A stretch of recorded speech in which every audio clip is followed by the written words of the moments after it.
What is up everyone, it's Saber here and welcome to another Naruto What If. If you end up liking the video, please consider subscribing. It's free and you can take it back at any time and it really helps me out, and this is my third channel, so if you want some more what ifs, go check out my other channels. And with all of the YouTube formalities out of the way, let's get into it. He quit because he used up all his chakra. Seriously? Naruto asked in disbelief, his eye twitching as he gripped the railing. His sight was honed on Shikamaru casually walking back to the booth as if he didn't just send the audience into an uproar. Sakura put her hands on her hips, scowling at the blonde. We don't all have enough chakra to throw out. Shadow clones like Kunai, you know. Besides, he probably didn't want to screw her over. It doesn't look like he planned on moving on to the next round anyway.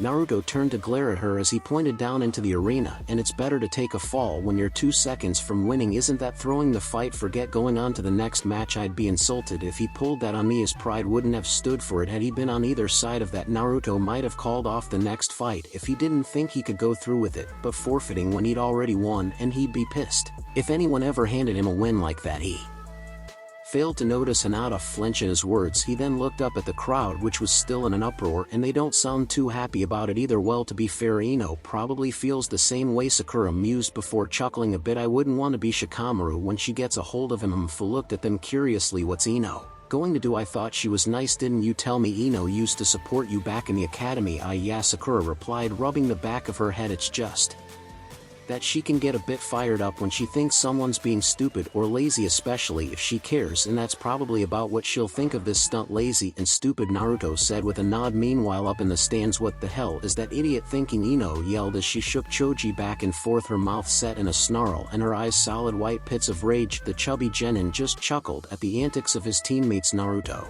chuckled. Yep, he's in for it, but he probably knew that already. It's time for the third match. Naruto Uzamaki vs Hinata. Hyuga, looks like you're up, Fu said, turning to him. She then looked between him and Hinata and raised a fist. Do your best out there, you two. Hell, like I'd settle for anything less, Naruto replied, punching his open palm with his fist. Let's show them what we've got. Hinata replied nervously, her eyes briefly turned away before she took a breath and closed her eyes. Then she seemed to settle herself a bit and gave him a determined look. Right, good luck out there, Fu said as they made their way to the exit. Knock 'em dead, Naruto. Sakura said, you can count on it. The two walked in silence as they made their way down to the arena. Hinata trailed behind Naruto, the blonde thinking of blowing everyone away with how he'd grown since his academy days. As they neared the exit, Hinata spoke up for the first time since they left the fighter's booth. Naruto, she began, drawing his attention. He stopped. She fidgeted and looked away like she always seemed to. He always thought that it was strange how someone who wanted to be a ninja would be so shy. Yeah, Hinata. She looked at him, then to the wall, then met his eyes. Let's do our best. Is that all? Didn't they already agree to that? Naruto smiled and nodded. Count on it. He raised a fist in encouragement. Give it your all and don't hold anything back. We've made it too far to screw up now. She nodded. This is my chance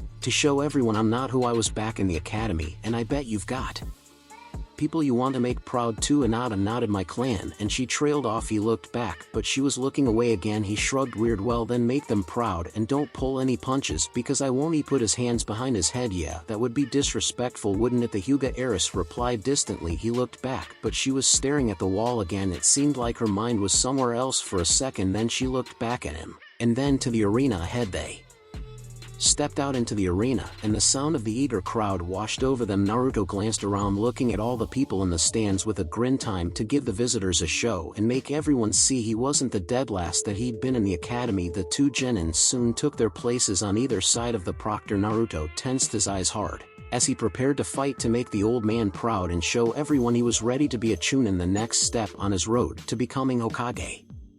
Hinata took a deep breath and steeled herself before matching his determined look. Finally, both slipped into fighting stances, hers mirroring Niji's. Naruto had wondered what this match would have in store. Kakashi-sensei made it a point to teach them more about the clans of Konoha after learning his students didn't know much about them outside of the Uchiha and Senju. Not even Sakura. That had been a shock. Kakashi mentioned he was going to bring that up with the Hokage. He knew now just what the Byakugan did, and that the Hyuga all used a style based around it. He also knew why Hinata had been so shocked during his match with Niji. Her cousin had used techniques he shouldn't have been able to. Between clan drama and just being as young as he was, Niji was a prodigy and Naruto beat him, and if Hinata had to use the same style as him, there's no way she wouldn't come here with some tricks up her sleeve. Sitting amongst the few members of his clan that came to see their clan's former heiress Niji found himself reflecting on fate not for the first time either, mainly on how cruel and unfair it could be, dictating some would be born to wealth, power, talent, sometimes egregiously all three, while others are born paupers fighting all their lives to make something of themselves. Whether or not they'd succeed was also the province of fate. Some people had the freedom to choose their path, or at least it seemed that way. While they seemed to have many potential paths they could walk, fate had already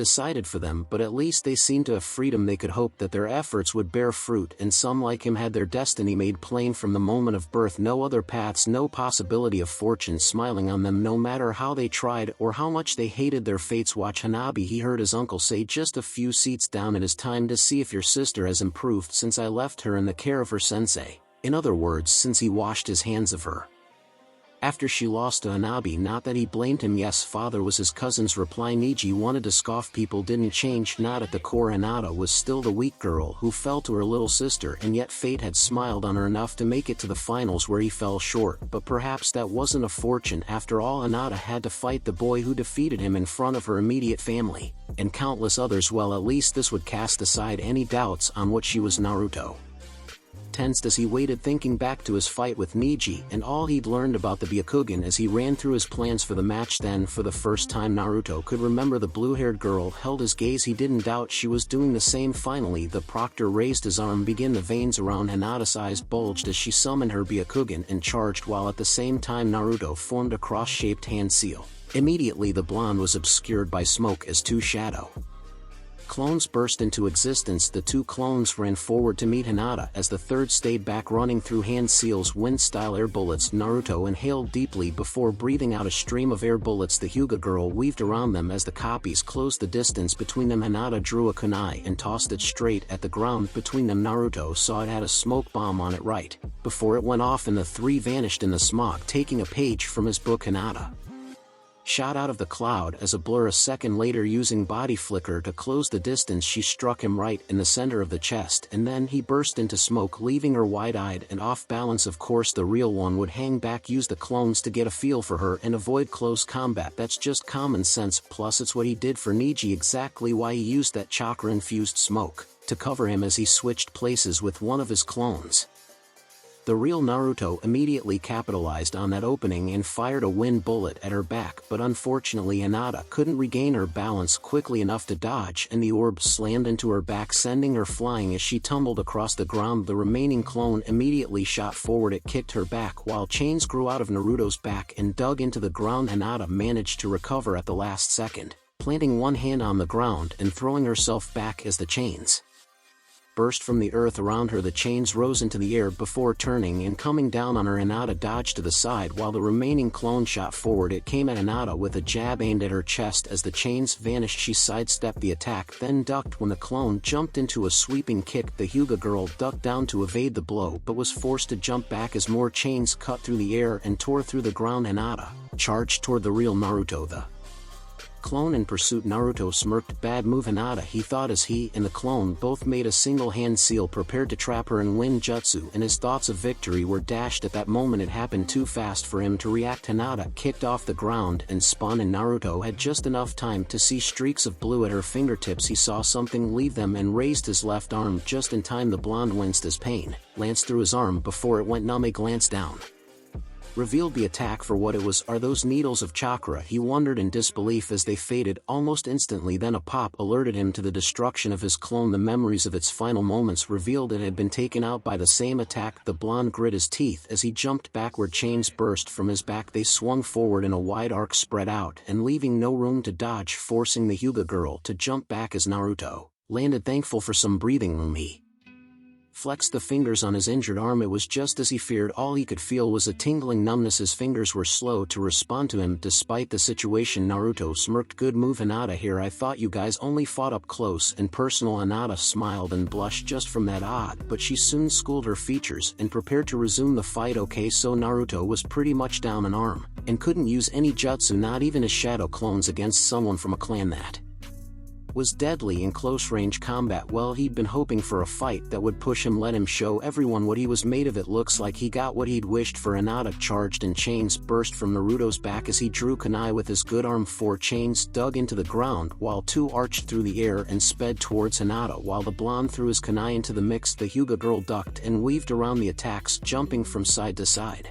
to dodge the chains bursting from the earth. As she closed the distance between them, the blonde held his last kunai in a reverse grip, using it to block as she sent more chakra needles his way. Then she was upon him. Naruto gritted his teeth and moved backward, shifting from side to side as he dodged her palm and finger strikes and retaliated with swipes of his kunai. He barely kept himself out of the barrage of blows she threw his way. She ducked under a swipe of his kunai and launched a strike aimed at his chest, but the blonde managed to block with his injured arm. Briefly feeling pain lance through the tingling numbness, Naruto kicked himself back and threw his kunai, then flipped back further as he landed on his hand and tensed it to spring himself farther. Hinata ducked under the dagger and charged forward. He launched himself back while Hinata closed the distance. Then her eyes widened when she saw the seal tag he'd planted on the ground. He smirked and made a one-handed seal, and a small twister burst out of the tag and slammed into her chest. She was driven into the air with a cry of pain as Naruto landed and sent his chains out to ensnare Hinata. Got you now, Hinata. The wind dissipated and Hinata opened her eyes, determination on her features as the chains neared. Then the girl's arms moved. They rapidly swept through the air, so fast they vanished from the naked eye. Her hands left thin lines of pure chakra in their wake, forming a net as chains made one loop around the barrier but were repelled, knocked down and away. Naruto gaped as Hinata landed. What was that? Naruto wasn't the only one surprised as Niji's jaw had dropped. That's impossible. That was father. What was that jutsu? He heard an equally bewildered Hanabi ask nearby. I don't know, the man Niji, so despised, admitted. I see it's working. She created arcing blades of chakra that formed a barrier around her. A versatile skill. It shares some similarities to rotation, but it may actually be superior. It can't be restricted, and it's equally useful as an attack as it is a defense, but there's no such technique in the Hyuga clan's repertoire. Niji turned to see the man looking astonished as a hand fell from his chin. This is your sister, must have developed that technique on her own. How could Hinata, pariah of the main house ever since she allowed her younger sister to defeat her in a sparring match, have come far enough to develop such a technique? He grit his teeth, frustration at once more being in the shadow of the main branch welling within him. Naruto's eyes were wide as Hinata landed. What was that? That didn't look like any technique Kakashi described. He didn't get it. So why use that rotation technique when you had that? It seemed like the all-around better jutsu if you asked him. Well, for the most part anyway. No time to think about it. Hinata vanished with a body flicker the moment she landed, senses screaming from the subtle sensation of displaced air behind him. Naruto flung himself forward as his chains sprung from his back. The blonde half turned to see Hinata leaping away. To avoid his chains, he continued to move backward, jumping and spinning as he threw a hail of kunai with his good arm and conjured more blade-tipped chains. The Hyuga girl charged through it all, drawing closer as she weaved around the kunai. The chains she just batted away with small barriers of chakra blades. Naruto grit his teeth as she neared. She shot forward, her palm held back, and a single chain burst from Naruto's back. It wrapped around a tree and yanked him away just as she came within inches of striking him. Hinata ran forward and Naruto smirked. She had just enough time to look shocked as he made a one-handed hand seal. A seal became visible on one of the kunai he'd thrown earlier. It glowed briefly before 5 seal tags sprang forth, hovering in the air in a 5-point formation before unleashing a combined wind blast straight at Hinata's back. Too wide to dodge, she turned her head, her eyes wide, and made no move. It looks like Hinata didn't know rotation. Too bad. In this case it would have worked, but that net wouldn't. It slammed into her back and drove her forward. Naruto saw his chance and sprang forward with his fist held back, slamming his fist into her stomach. As the wind started to dissipate, she bent along his fist with a cry, flecks of blood leaving her mouth. He spun into a kick and sent her sprawling to the ground, his chains bursting forth and digging through the earth. This time she couldn't recover quickly enough. The chains wrapped around her and pinned her to the ground. Seconds passed as she struggled, but there were no signs of her breaking free. A few seconds later the proctor called it. Hinata is unable to battle. The winner is Naruto Uzumaki. Naruto let out a breath that was closer than he'd expected. Good thing he took another bit of Kakashi-sensei's advice to heart. Always try to have an ace in the hole. He walked over and dispelled his chains, holding out his hand with a smile that was a close One great match. Hinata felt her cheeks burn as she willed herself to take his hand shakily. His hand feels warm. Thank you Naruto, she managed to say as he helped her to her feet under the cheering crowd. Not that they were really on her mind at the moment. Naruto complimented her on their fight. It had been hard to steel herself to fight him. Hinata was always so self-conscious around him. She always felt like she was 2 steps away from turning into a blushing, stuttering mess she usually was, but she'd found the resolve to move forward. She'd had to. The idea of embarrassing herself in front of Naruto had been too much to bear, not to mention how her clan might react now. Though as they were walking out of the arena, she looked away from him with a small smile and cheeks that felt like she was trying to use a fire jutsu. She'd impressed him. What should she say? Could she bring herself to say anything? What would he think of her silence? Not for the first time she wished she could be as vocal about her feelings as the other girls in their class. She mumbled and almost froze when Naruto looked back in her direction, but she couldn't miss this chance. Why, you were great out there Naruto, you've really grown from the academy. Thanks, same to you Hinata, Naruto replied with a smile at her. She felt her cheeks burn hotter. I can't say I ever thought you were a pushover back at the academy, but I always thought you were a little weird. Hinata cringed. But you were really cool out there Hinata, that barrier thing was awesome. I know it's not as easy as talking about it, but you should try to be more confident like you were back in the match this time. Hinata did freeze for a few moments, then she realized she was falling behind and walked brusquely to close the distance. Thanks, I'm glad you think so Hinata replied before looking down, her gaze honed on the floor. It was hard to talk about this more so to Naruto, but she couldn't let herself stop now. She didn't know if she'd be able to start again. For a long time now I've wanted to change, to be someone my clan could be proud of, someone who people wouldn't look down on. Yeah, I know what that's like, Naruto replied with a frown. Then he rubbed the back of his head. But I don't need to tell you that. I'm sure you remember what I was like back in the academy. Actually she swallowed and forced the words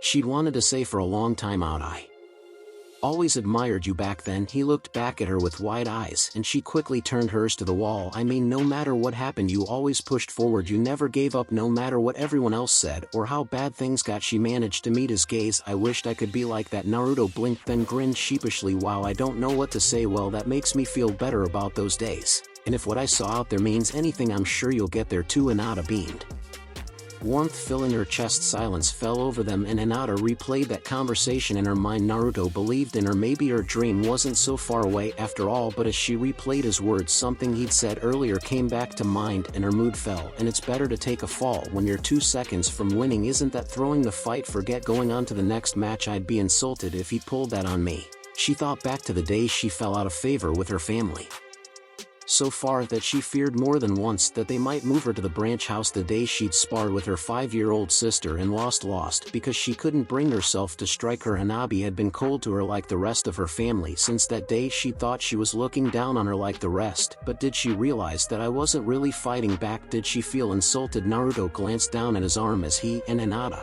neared the fighter's booth. His hand seemed a bit more responsive. He thought. He hoped this wore off by his next match. As the two entered the booth, all the other Genin Sansgara turned or glanced at them. Fu immediately came to them with a bright smile. Great match guys, the mint-haired girl said. She then turned to Naruto looking amazed. And great move there Naruto, one step ahead the whole time. Naruto smiled sheepishly and rubbed the back of his head. Looks like he'd impressed her. Nice. Well, I was just following my sensei's advice, nothing special.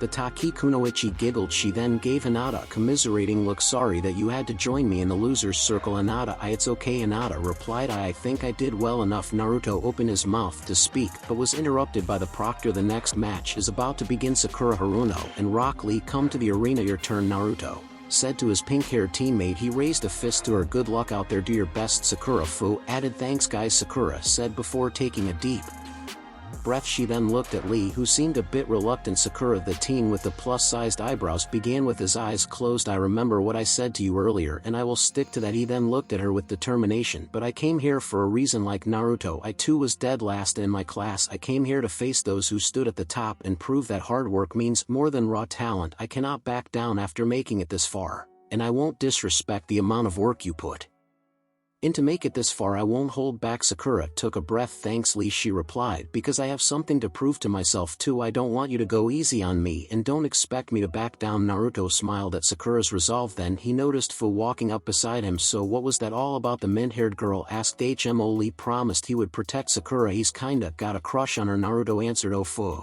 began before crossing her arms with a frown. I heard about stuff like that.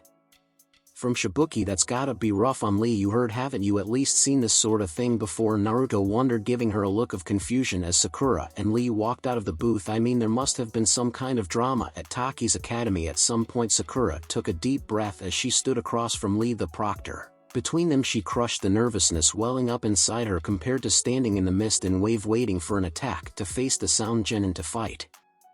A woman that they later learned was Orochimaru. This was nothing, that's what she kept telling herself at least, and yet she couldn't help but worry a bit as the crowd eagerly awaited the match above. This was someone who'd managed to fight and even get the upper hand on Sasuke. Sure, he hadn't gone all out back there, but she was sure Lee didn't either. Did she have a chance? Was she going to embarrass herself in front of all these people? She couldn't let herself think that way. This was her chance. Her chance to prove to everyone who knew her in the academy that she'd grown, herself included. She had a plan. She'd trained hard to get here. Even if she lost, Lee would have to work for it. Sakura steeled herself, focusing on the fight ahead of her as she waited on the proctor. Finally, he gave the command, begin. Lee immediately charged forward, and Sakura immediately punched the ground, kicking up a cloud of dirt and debris. Lee leaped forward into a spinning kick leaf hurricane. His foot tore through the smog to reveal nothing. Lee continued with his moment and landed on his feet, sliding to a stop. He frowned when he saw the hole in the ground where Sakura once stood. That technique again, Lee noted. There was no way Sakura would try to take Lee head on, not when he was able to overwhelm Sasuke. That was just asking to get taken down hard. Luckily, she did have a few cards up her sleeve. Lee jumped backward as Sakura burst out of the ground. Beneath him, her fist aimed at his chest, the green-clad genin landed on his feet and shot forward as Sakura crossed her arms over her chest and let fly a volley of Senbon. Lee ducked and weaved around the needles, brushing one volley aside with his arm. As he neared her, the pink-haired girl formed a hand seal, and Lee immediately vanished in a burst of motion. One instant he was a few feet away, and the next moment he was in the air, his foot digging into Sakura's chest, only for it to pass right through her. Lee had just enough time for his eyes to widen before a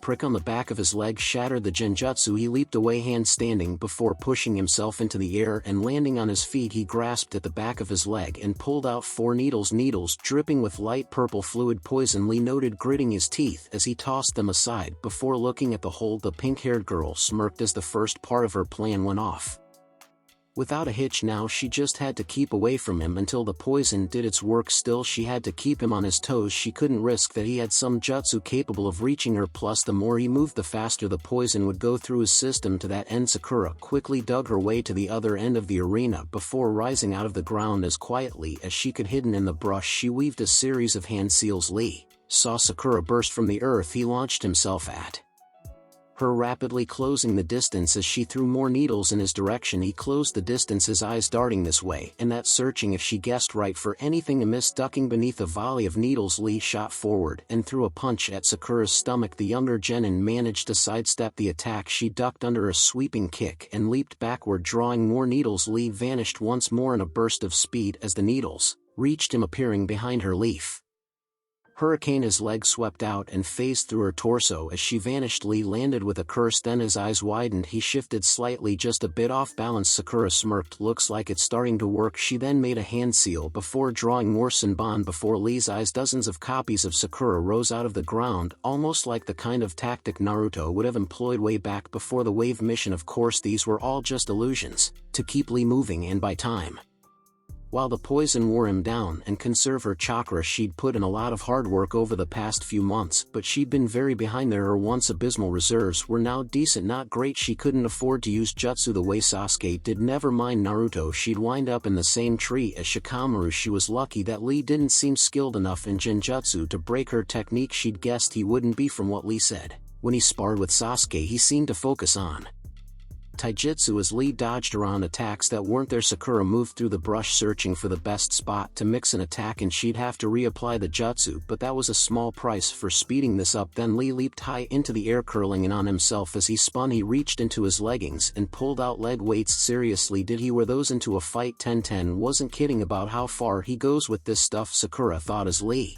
let the weights fly. That could make a big difference, but it shouldn't be anything I can't. Then the weights hit the ground and Sakura had to stop and gape. The pink-haired girl could feel the ground shake as twin crashes echoed through the arena. 2 clouds of dirt and debris erupted from the places of impact, high enough to go over the arena's edge. Fissures in the earth where the weights dug into the ground visible at the base. Seriously, she thought in disbelief, and then Lee moved. He vanished from sight. There was No sign aside from the dirt he kicked up as he moved with speed rivaling the body flicker technique. In a few moments he'd torn through all her illusions. I have to get there you are. Her thoughts were interrupted as Lee appeared beside her. Sakura barely had time to react before Lee's foot slammed into her chest, knocking the wind out of her lungs and sending her flying. She hadn't even touched the ground before she felt a strike on her back. Blow after blow was landed, sending her back and forth across the arena. Pain reverberated through her body as she was thrown all over the place like a pinball. What kind of training had Lee gone through to get this fast? Then her chance came. Lee stumbled, the poison doing its work, and she bounced along the ground. She forced her body to move, pushing herself off the ground mid-bounce with her right hand while Lee righted himself. She wasn't going to get another chance as Lee fought the poison. Sakura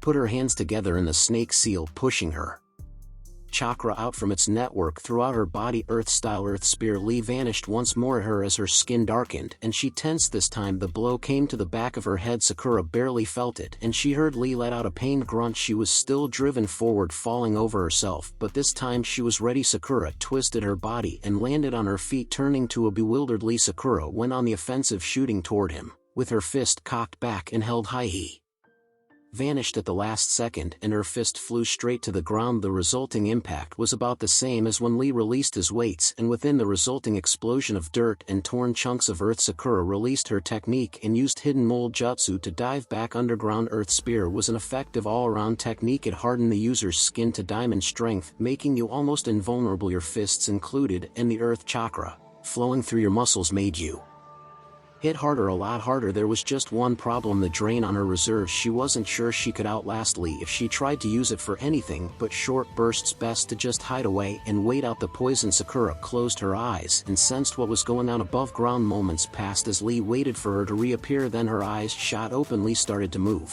and he moved so much faster than before. Worst, he began to tear into the ground, striking the earth with so much force it created fissures over 15 feet deep enough to uncover her. She moved to dig deeper. When the earth around her erupted, she quickly found herself flung into the air, a blow on her chest driving her higher. Then Lee appeared behind her, bandages wrapping around her form and holding her to Lee. Then they spawned so quickly the world around them blurred. Primary Lotus. She was slammed into the ground and everything went black. Sakura, Naruto yelled, gripping the railing as he stared into the cloud of dirt with wide eyes. His concern was mirrored by Sasuke and Fu, while all the other genin present sans Gaara looked shocked. When the cloud cleared, Sakura lay unmoving in the center of a crater. Lee meanwhile was on his hands and knees. He tried to force himself up, then he collapsed. Looks like that wore him out. Chichi noted, man, you Konoha ninja don't do things by halves, do you? Poison needles, Kankuro observed. She got him good at the start. That last stunt must have pushed him over the edge. The Proctor looked from one to the other before raising his hand. Neither combatant can continue the match as a draw. Medics soon came and made their way towards the two genin. Oh man, I hope Sakura's okay, Naruto muttered. The medics didn't raise any alarms. That was a good sign. She's a lot tougher than she used to be, Sasuke said, his eyes on his pink-haired teammate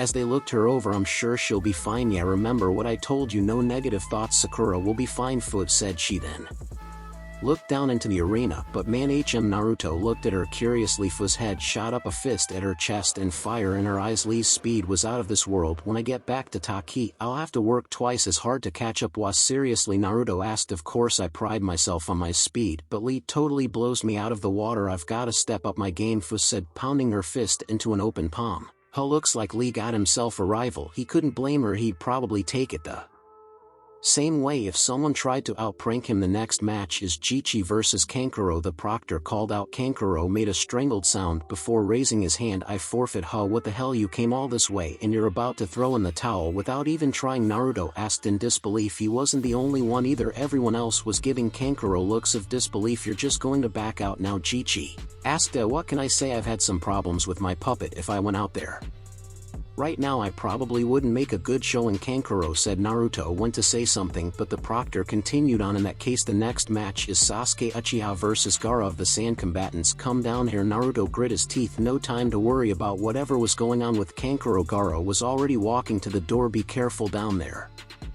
Naruto said. Sasuke nodded. I know. He then turned to follow Gaara. Sasuke Fu began as he passed her. Naruto frowned. She looked worried. If things get too hairy, don't worry about me, Sasuke interrupted her. After a pause he added, but thanks and sorry about before. I've got more to say, but that'll come later. What was that all about? Naruto asked, looking to Fu. Fu looked away. Just a talk we had. I was worried, you know, after what you told me about Gaara. I had a trick up my sleeve for him, but she shrugged. Naruto frowned. Well, we'll just have to hope for the best, but I'm sure things won't get that bad. I mean, the proctor's right there, Naruto pointed out, and she nodded. The mint-haired Taki Kunoichi walked to his side and peered into the arena. As they waited for the next match, Kakashi leaned back in his chair and closed his visible eye. That match had gone better than he'd hoped. He'd remembered Lee back from his academy days, how hard he worked to prove himself even back then, and then Guy got a hold of him. The third Hokage couldn't have made a better choice for the boy. He was glad to see Sakura knew she couldn't have fought Lee head-on. She'd come up with a sound strategy, used Genjutsu to make an opening, put him on the clock with poison at the first chance, and then used Genjutsu mixed with real Senbon mixed in to keep him away from her while the poison did its work, maybe land some extra hits. She couldn't know if he had any way of unearthing her after all, which he did, and the Genjutsu should have kept him at bay. He'd never have expected anything like those weights either. Guy was really too much. Sometimes she hadn't won, but she fought well, showed she had a good head on her shoulders, and fighting to a draw with an opponent with more training and experience under his belt, given where she'd been mere months ago, wasn't a small feat. He nodded, proud of her. Those three had come a long way. He wished it hadn't taken something like Wave, but sometimes people needed an eye-opener like that. Himself included. Kakashi hoped she saw it that way. Sakura's self-worth still hadn't completely recovered from realizing her faults. He turned to his rival, who watched as they took leave from the arena, and closed his eyes. He imagined he felt about the same about his genin, if not more so. Your genin team became a part of your family. He'd known that from his own, and it was the same now, even if his role was different and Lee was like a son to him. He knew how much the boy's dreams meant to his self-proclaimed eternal rival. It was amazing how far the boy had come given all that was working against him. Our students fought well, didn't they, Guy? He asked. Yeah, Guy nodded, and then he was his old fired up self again, and I'm sure the lessons they learned here will push my team to even greater heights. He then turned to Kakashi. Keep pushing your students, Kakashi, or my students will leave them in the dust. Don't worry, I plan on it. The copy ninja then looked back into the arena where the next match was soon to start. Now this was a match that had him concerned. Death wasn't common in the Chunin exams outside the second stage, but with someone like Gaara it was a real possibility. Guy then stood up and began to walk away, checking up on Lee. Kakashi guessed as he reached into his pouch. Despite the wording, it wasn't a question. When Guy turned to answer, Kakashi threw a vial at him. Here, he said as the green-clad Jonin caught it. It's the antidote to the poison Sakura used that should work better than a general neutralizer. Guy nodded and started to turn away. He stopped and looked back at the copy ninja. Can your student handle this, Kakashi? Guy asked. I don't doubt your teaching, but he's only been a genin for a few months. He's ready, Kakashi answered. He was sure of it. Then his and Guy's eyes turned toward the crowd. For a brief moment there was something odd. There were too many ANBU in the crowd. Sasuke couldn't help but smirk as he stood across from Gaara. His Sharingan blazed to life as he matched the redhead's apathetic gaze. Another strong opponent, the perfect test for his growth. It had been half the reason he'd come to the exams. The last match may not have turned out the way he'd wanted, but it had done just that much as it had smarted to see Foot just break his Genjutsu. The match had pushed him, reminded him that he had a long way to go on that front, and others. He wouldn't soon forget the lesson that embarrassing start had taught him, and this promised to be even more of a challenge. So what if Gaara was dangerous? It was no worse than facing down Zabuza, and nothing compared to his true enemy. He spread his feet apart and slipped into a fighting stance, while Gaara stood still. A slight shift at the Suna ninja's shoulder drew his attention, and the cork on his gourd popped off like a champagne bottle. Sand erupted from it and wound around Gaara, shifting ready to defend him. The crowd was silent, as eager for the match to begin. As Sasuke the proctor raised his arm, begin. Sasuke opened the fight the same way he had the last. The Sharingan's Genjutsu. Gaara had met his gaze, and Sasuke pressed that advantage. This time he didn't stand idle. He ran to the side, drawing shuriken between his fingers. He let them fly at the redhead, who was still staring where he'd been. Sasuke frowned as the sand shifted, snaking through the air and batting away the metal stars. He let out another barrage of stars before forming a hand seal. He vanished with a body flicker, reappearing in the air on the Sand Genin's other side. He aimed a kick at Gaara's head, only for the sand to block his blow. He followed up with a low kick with the same result, before jumping backward, lobbing a kunai with an explosive tag at the Suna Genin. The dagger dug into the sand before it erupted, and even though Gaara couldn't have seen the tag, even though he should still be trapped in Sasuke's illusion, it formed a barrier that shielded him from the blast. The sand really did move like it had a will of its own. It protected him even if he wasn't aware of the threat. Well then Sasuke reached into his pouch and drew 3 kunai. He let the daggers fly before weaving hand seals fire-style fireball jutsu. He inhaled deeply and breathed out a ball of fire that barreled toward his foe. Gaara simply stood still with his arms crossed as the kunai embedded themselves in his sand. Sasuke smirked just as he'd hoped. He made a hand seal as the fireball neared its target. The kunai erupted into small tornadoes that soon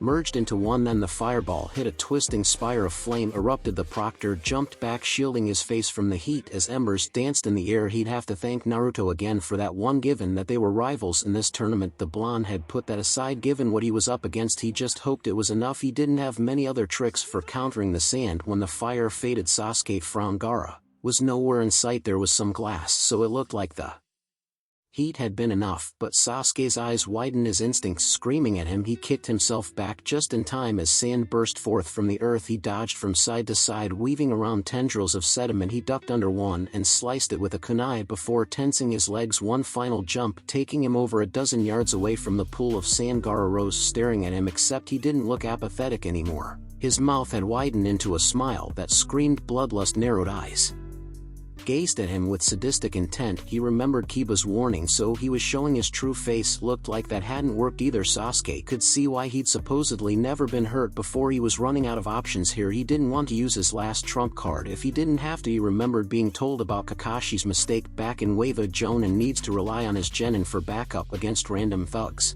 because he blew all his chakra when he didn't have to. Well, at least reminding himself about that made him feel better about how he opened his first match. The sand rose and formed a shield in front of Gaara before sand pellets burst forth. Sasuke gritted his teeth. He ducked and weaved around the bullets of sand and used a kunai to deflect more. Once more his instincts screamed danger. He vanished in a body flicker just as sand burst from the ground under his feet. The sand immediately sped towards the Uchiha air. When he reappeared, Sasuke drew 4 kunai by their rings, flipped them in the air, caught them between his fingers and launched them at Gaara. The sand once more shielded Gaara as Sasuke reappeared behind him. The Suna genin didn't even turn around to look at him as the sand began to move. Sasuke smirked as he formed a hand seal. Tags on the kunai erupted into water. Gaara's eyes widened as his sand darkened, soaked with the water falling apart as it turned to mud. The jutsu to seal and unseal objects was so simple that Sasuke wondered why it wasn't taught in the academy. Drawing up the seals, that was another story, but most ninja tool stores sold the most basic sealing scrolls. Sasuke blurred into motion and the sand, weighed down by the water, couldn't move fast enough.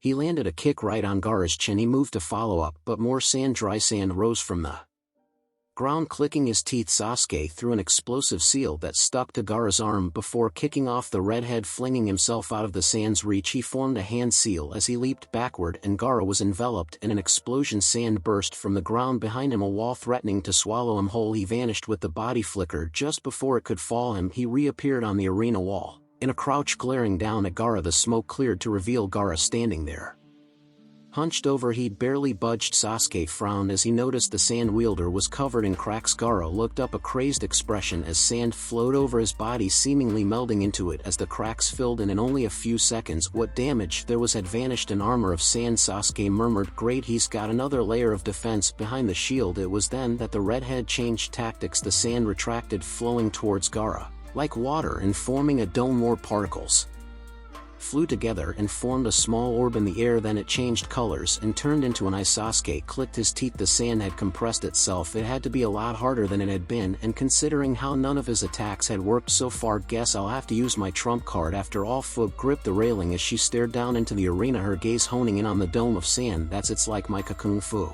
thought to herself with a worried frown. Her strongest defense near impossible to cut through without a chakra flow technique, even resistant to chakra absorption. But why would he use something like that now? Sasuke's attacks had all failed to break through Gaara's defense. If it was her, the only reason she'd summon up her cocoon was if she was building up to something big. It was something she might have done before she got better at using her trump card, or as much of that power as she could draw out. Anyway, what's Gaara planning? She wondered. Komiai's warnings running through her mind. He can't mean to. Fu. Naruto's voice drew her attention. She turned her head to see him, giving her a concerned look. Is something wrong? Yes, she said with a nod. Just worried, you know. Fu looked back down into the arena. Why use something like that when you've already got such a strong defense? He's up to something. Naruto frowned and nodded. I thought so too. He then looked at her again. But Sasuke knows what he's doing. I'm sure he's got something up his sleeve, he said. Reassuringly, I hope so. Sasuke's eyes narrowed. If his other attacks didn't pierce Gaara's defenses, there's no way they'd work on that one option is left. Sasuke formed the ox rabbit and monkey hand seals before grasping his left wrist. Chidori lightning covered his hand, bolts arcing off as it glowed bluish-white light. A strange sound emanated from it like birds chirping. Sasuke charged, running straight down the arena wall and then across the ground, clearing half of the arena in only a few seconds. As he sped toward his target, he saw subtle movements in the sand before spears lanced out to skewer him. His Sharingan read them all and he ducked and weaved between them. As he thrust his arm forward, it tore through the sand. Sasuke barely felt any resistance as it pierced Gaara's shield. He reached in as far as he could before releasing the technique. His hand had dug into flesh. He could feel warm liquid running down his arm, and the sand had stopped moving entirely. He'd got him, but how much damage had he done? Then there was a scream from within the cocoon of sand. Blood, it's my blood. Sasuke guessed he shouldn't be surprised if Gaara had never been wounded in his life. Then the sand began to shift. Sasuke's eyes widened as something grasped his arm. It wasn't sand, it felt more like a claw. Pain shot through him as its grip tightened. It felt as if it would crush his bones. With a cry of pain, he channeled lightning through his arm, loosening the death grip on him enough to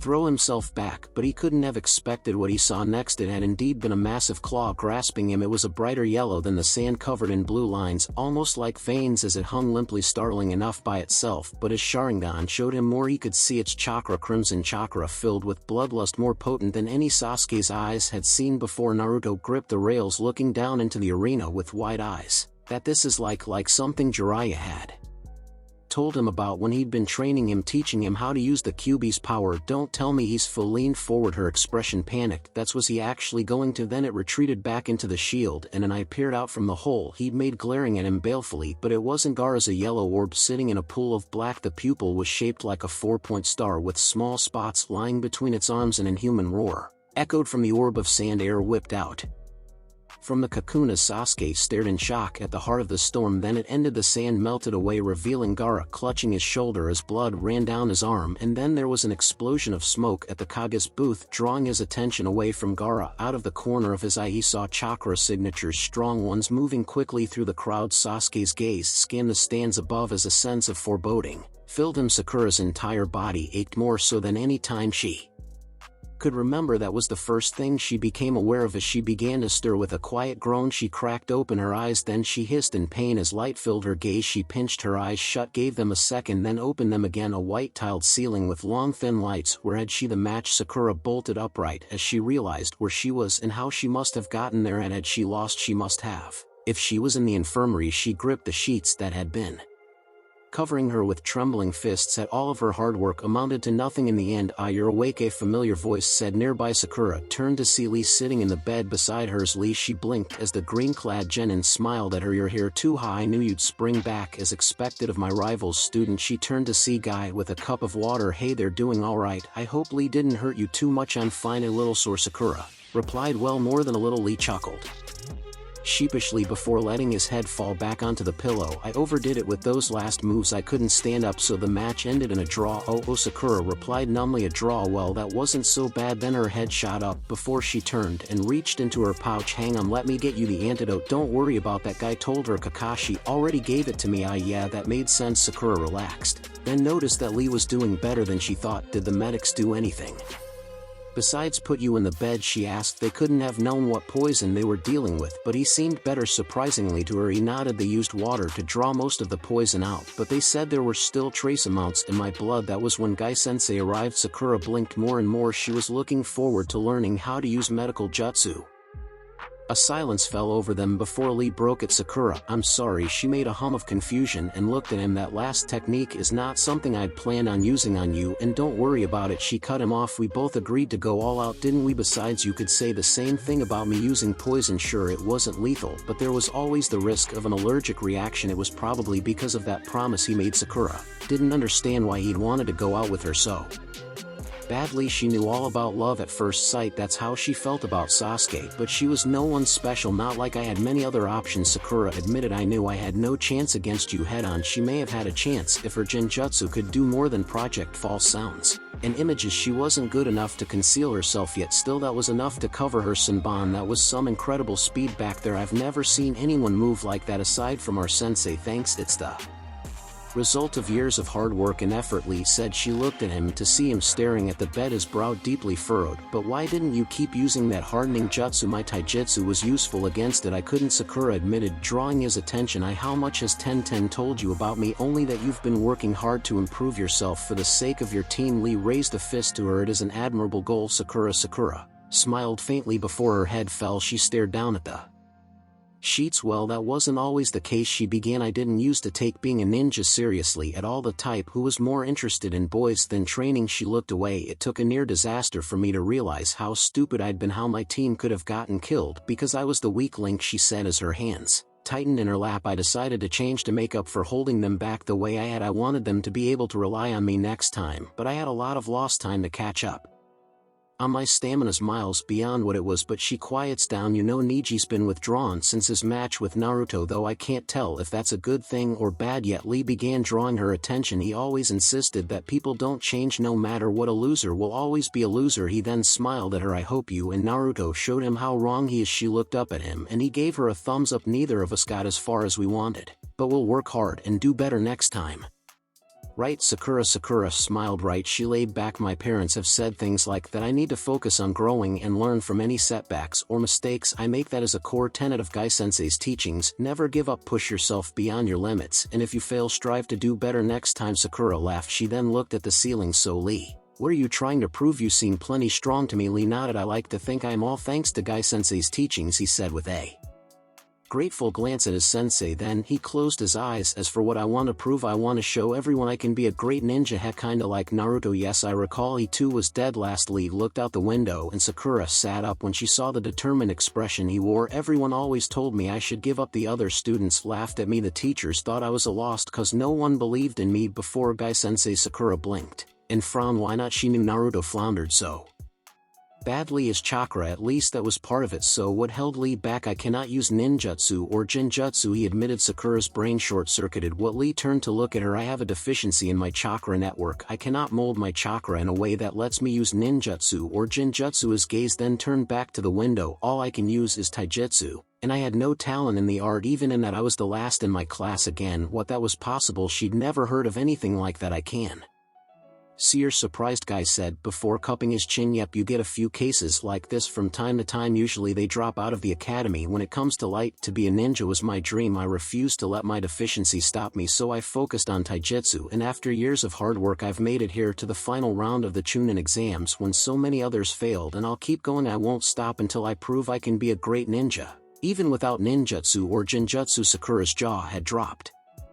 She could hardly believe that so many roads were closed to him, but he'd come so far. She smiled. For the record, you've proved it to me. He looked surprised. Jutsu or no, I wouldn't have had a chance without my poison. You're a stronger ninja than a lot of people I know. Lee gave her a bright smile. Guy was about to say something, but they were interrupted by a loud boom. Both turned their heads towards the noise that didn't come from the arena. Sakura noted, frowning deeply, as a sense of dread grew within her. No, it didn't. Naruto had begun to feel drowsy all of a sudden. Strange, given how focused he was on the match. It wasn't like him to suddenly get so tired. And why were feathers falling from the sky? Wait a minute, jinjutsu, it's gotta be. He had a bit of experience with this. Kakashi had wanted to get that particular base covered, and Sakura and Sasuke frequently used them on him during their training. He formed a hand seal, as his sensei taught him release, and just like that the feathers and the drowsiness were gone. The blonde looked over to see for rousing Jichi, who hadn't been able to get out of it himself. Everyone else had managed it though. What the hell? Naruto yelled as a burst of smoke enveloped the Kage's booth. Lord Hokage Hinata cried nearby. Then the sounds of battle filled the arena. He could see figures fighting throughout the stands. They were the only ones moving. All others were still as the fighting raged out around them.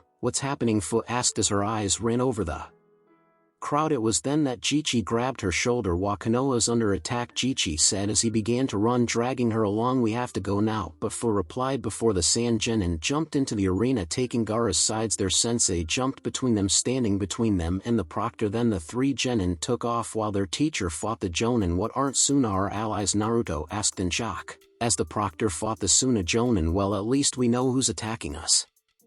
Shikamaru said grimly. It was then that two figures burst from the cloud. It was Gramps and the Kazekage who held a kunai to the Hokage's neck. Gramps, come on, Jichi yelled as he dragged Fu away. Naruto's head rapidly turned back and forth between them and the arena. A darkly amused chuckle rumbled through his mind. Using a unifying event as a cover for an attack, how very like Shinobi the Fox's eyes returned to the arena as Sasuke took off after the Suna Genin, but Naruto had no time to dwell on that with everyone else going on. So what are you going to do, brat? Isn't it obvious whatever Sasuke's gotten himself into? I'm not letting him go alone. He gritted his teeth as the fox chuckled. He then turned to the two left in the booth. Hinata, Shikamaru, I'm going after Sasuke, so who's with me? You can't be serious, Shikamaru said with wide eyes. Naruto jabbed his thumb at the arena. Hey, you're the smart guy here. The proctor must have sent Sasuke after them for a reason, right? He could see he was getting through to him. The Nara frowned and his jaw clenched. What's that tell you? He clicked his teeth. All right, you've made your point. Hinata looked away. And my little sister and some of my family are in the stands. She then faced him with a look that said she wanted to give him another answer. If you go it'll be 3-on-3, right? Naruto frowned. He understood, but what about Shikamaru? Weren't Ino and Choji in the stands? What if he? Probably a good call, Shikamaru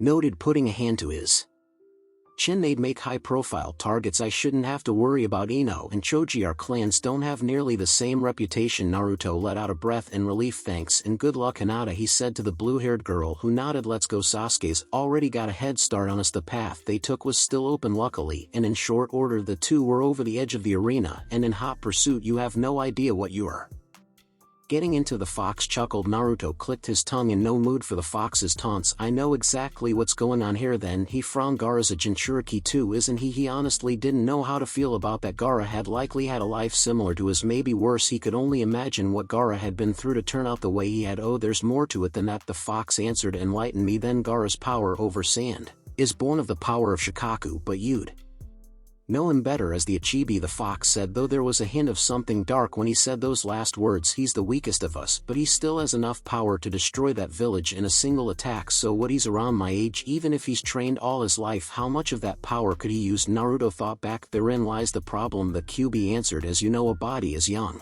as yours can't handle the whole of my power. Even if you trained all your life, you could only call upon a small fraction of it, the fox began. I know that, Naruto replied. That would be the case with any of my brethren. Shikaku though is unique, the Kyuubi replied. His chakra incarnates into the sand, putting far less strain on his host's body. I've no doubt Gaara can use all of Shikaku's power. Naruto's eyes widened and his blood ran cold. Well, he'd have to let him take control for that, but Shikaku has another unique power that lets him do just that. He alone among us has the power to take control of his Jinchuriki whenever he sleeps. He chuckled. I can't imagine that did Gaara's mental state any favors if Gaara unleashed all of his Biju's power while Konoha was under attack. Now perhaps you have a better grasp of the situation. Naruto clenched his fist. His best bet would be to get Kakashi, but he's back there fighting. I might not even be able to make it to him. Shikamaru frowned behind him. Got something on your mind? Just thought I should get word to Kakashi Sensei, Naruto replied before making a cross-shaped hand seal. 3 shadow clones burst into existence and immediately took off towards the arena. Now come on, let's pick up the pace. It wasn't long after that the clones got destroyed, but the surprise was that it had been at the hands of Oto Ninja. Naruto stiffened, his eyes went wide then narrowed as he clicked his tongue. Something wrong? Shikamaru asked. Oto Ninja hot on our tail, Naruto answered. Shikamaru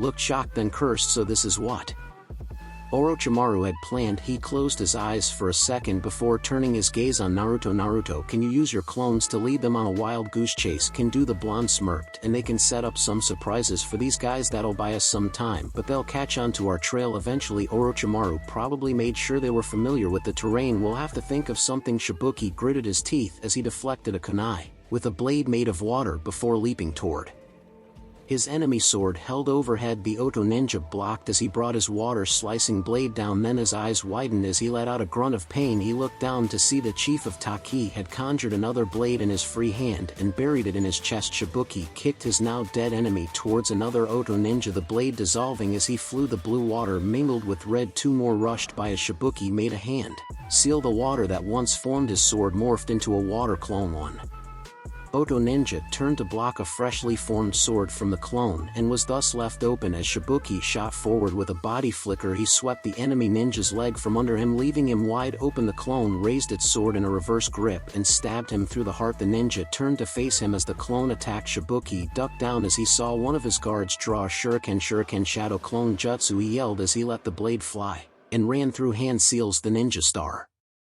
Multiplied into a wall of blades sailing above the heads of the unconscious people in the stands held in place by the clone. The Oto ninja could only look on in terror as the wave of pointy death approached. As their foe fell, Shibuki turned and scanned the crowd. Lord Shibuki, we need to get you to safety, one of his guards said as he took his side. Shibuki growled under his breath, and leave an ally to fend for themselves? That's as good as asking Konoha to turn us away if we ever need help. He looked at the Konoha ninja. They've been our ally for decades, and they've lent us a lot of aid over the years as our village deteriorated. Doing what we can to protect their people is the least we can do. Then he stopped cold, his face a mask of shock as he stared at the top of the tallest building and the barrier that the Hokage and Kazekage were locked within, or they'd thought it was the Kazekage. His subordinates turned and looked on in shock. Wait, that's Orochimaru, he growled. So he was behind this.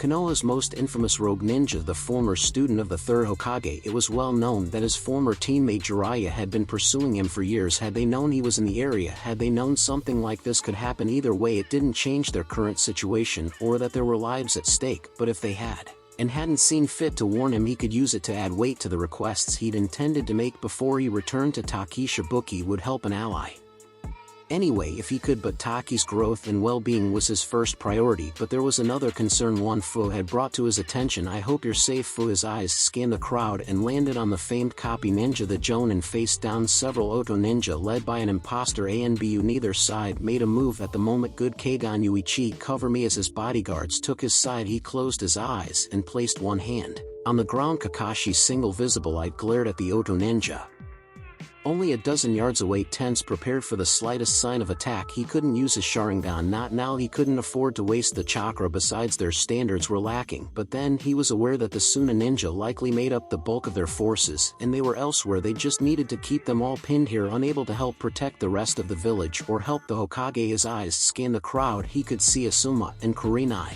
fighting side by side. Kurenai trapped their foes in Genjutsu, making them easy pickings for Asuma's combat knives. The Hyuga had managed to escape. Hayashi probably intended to rally the clan after getting his daughters to safety. All around the arena, ninjas were clashing, dancing around the unconscious crowd. Several Anbu stood at the barrier where Lord Third faced his wayward student. He could only hope their contingencies paid off. Kakashi Ataki, a voice rang out in his head, and his eyes widened. Try not to be alarmed, I'm Shibuki, the Chief of Takigakure. I'm speaking to you through a jutsu I know called wave transmission. Don't try to send me any thoughts, it's a one-way technique. His eyes scanned the crowd, noticing the younger Taki ninja crouched down with his eyes closed and protected by his guards. He was careful not to let his eyes linger there. Listen, two of your students went in pursuit of Gaara. Yes, well, I've received information concerning him. He's Sunagakure's Jinchuriki. The copy ninja had to fight to keep the shock from showing on his face. I'm sure you suspect the same as I am what they brought him here for. They'd intended to unleash his Biju within the village while they were under attack. Were pinned down, as are you, and I don't know who might be able to reach Gaara in time. You know your village's shinobi better than I do. Try to get word to someone. Kakashi immediately had someone in mind. Now just one problem. The copy ninja drew a kunai, raking it across his palm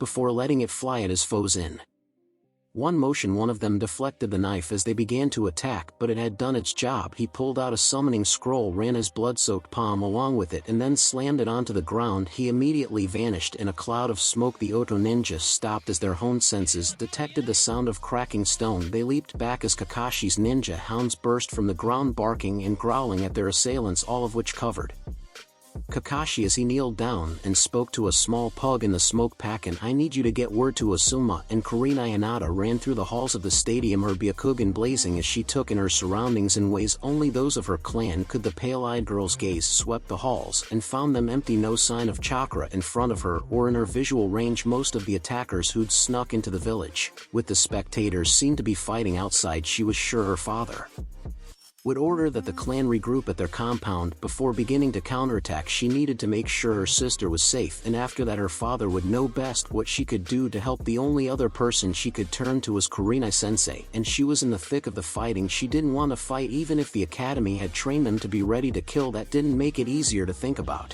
but these people would kill her clan, and everyone in the village if they could she'd looked for her teammates' chakras before she left. Kiba was asleep in the stands. She could count on him being ignored until the battle was over. She hoped he would be okay. Shino had vanished. She assumed he had similar ideas to her, or an idea of where he could help. The only other thing she could think of besides helping with Gaara would be to scout things out for the civilians. She exited the arena and quickly used body flicker, keeping to the ground and alleyways. It was strange to see the village so empty. There wasn't a soul on the streets, the only noise being leaves on the wind and the distant sound of battle. It was disquieting to see her home this way. She didn't see any chakra signatures anywhere where the civilians already being evacuated had their leaders somehow known something like this could happen. She froze as she caught sight of the village wall. Were those giant snakes tearing through the wall? She shook her head. She couldn't do anything about that right now. Better to focus on her family and what she could help with. She quickly caught up to her clan, appearing beside her father. The man was carrying Hanabi in his arms. He frowned as he turned to her. Hinata, what are you doing here? I wanted to make sure Hanabi was safe, Hinata replied. Then, after fighting with herself for a moment, she met her father's eyes, and afterward, where should I go to help? Her father stared at her hard for a few moments before he closed his eyes and responded, from what I saw, you're fighting skill is equivalent to a chunin. You'll be fighting alongside some of our number who have achieved jonin rank. He looked at her again. Don't slow them down. I won't, she answered. Ninja retreated from the wall as the massive three-headed snake tore down the barricade. Many ninjas retreated, preparing for a counterattack as others peppered the snakes with fireballs to no avail. Suna and Oto ninja began to enter the village through the walls while others followed behind the snake. This was a mistake.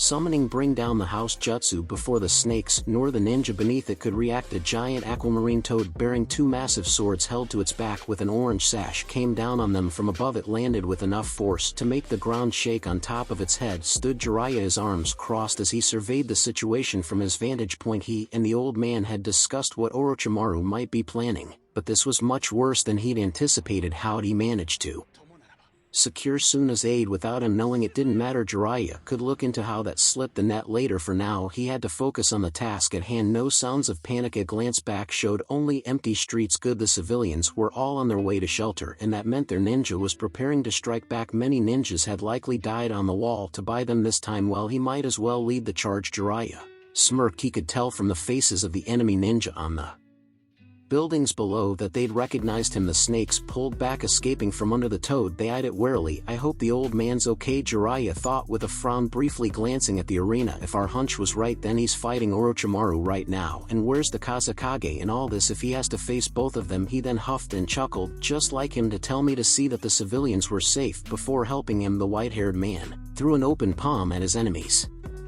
and posed dramatically. All right, you little sprouts, take a good look. For the crime of shattering the piece of Konoha, the gallant Jiraiya will deliver your punishment. He then smirked. I hope you're prepared. Hold on, old man, they'd prepared for the worst, but still, don't go dying on us. What do I do? Fu asked herself, more than a bit overwhelmed by all that was happening. All she could do was let Chi-Chi lead her as the thought. It was no surprise. Really, how was Fu supposed to react when the first time she ever left Taki landed her in the middle of the invasion of an allied village? She'd never even been on a real mission before. She couldn't imagine why Suna had betrayed Konoha, but there were lots of ninjas out there. Lives were at stake, but she knew already she wouldn't stand much chance against a jonin. Where did she go? Was there anything she could do to help? What would Shibuki tell her? Her brother was probably out there fighting on behalf of their allies right now, but if he saw her, what would he say? He'd probably tell her to go hide. He was always protective of her, a bit overly so if she was honest. Plus she knew how bad it might be if anyone found out the truth about her. But Gaara was a Jinchuriki. Komiai's warnings about him ran through her head. The more she thought about it, the more she was sure she knew why Suna had waited until his match to invade. Gaara had been meant to unleash his Biju inside the village. It would make sense then that he hadn't hesitated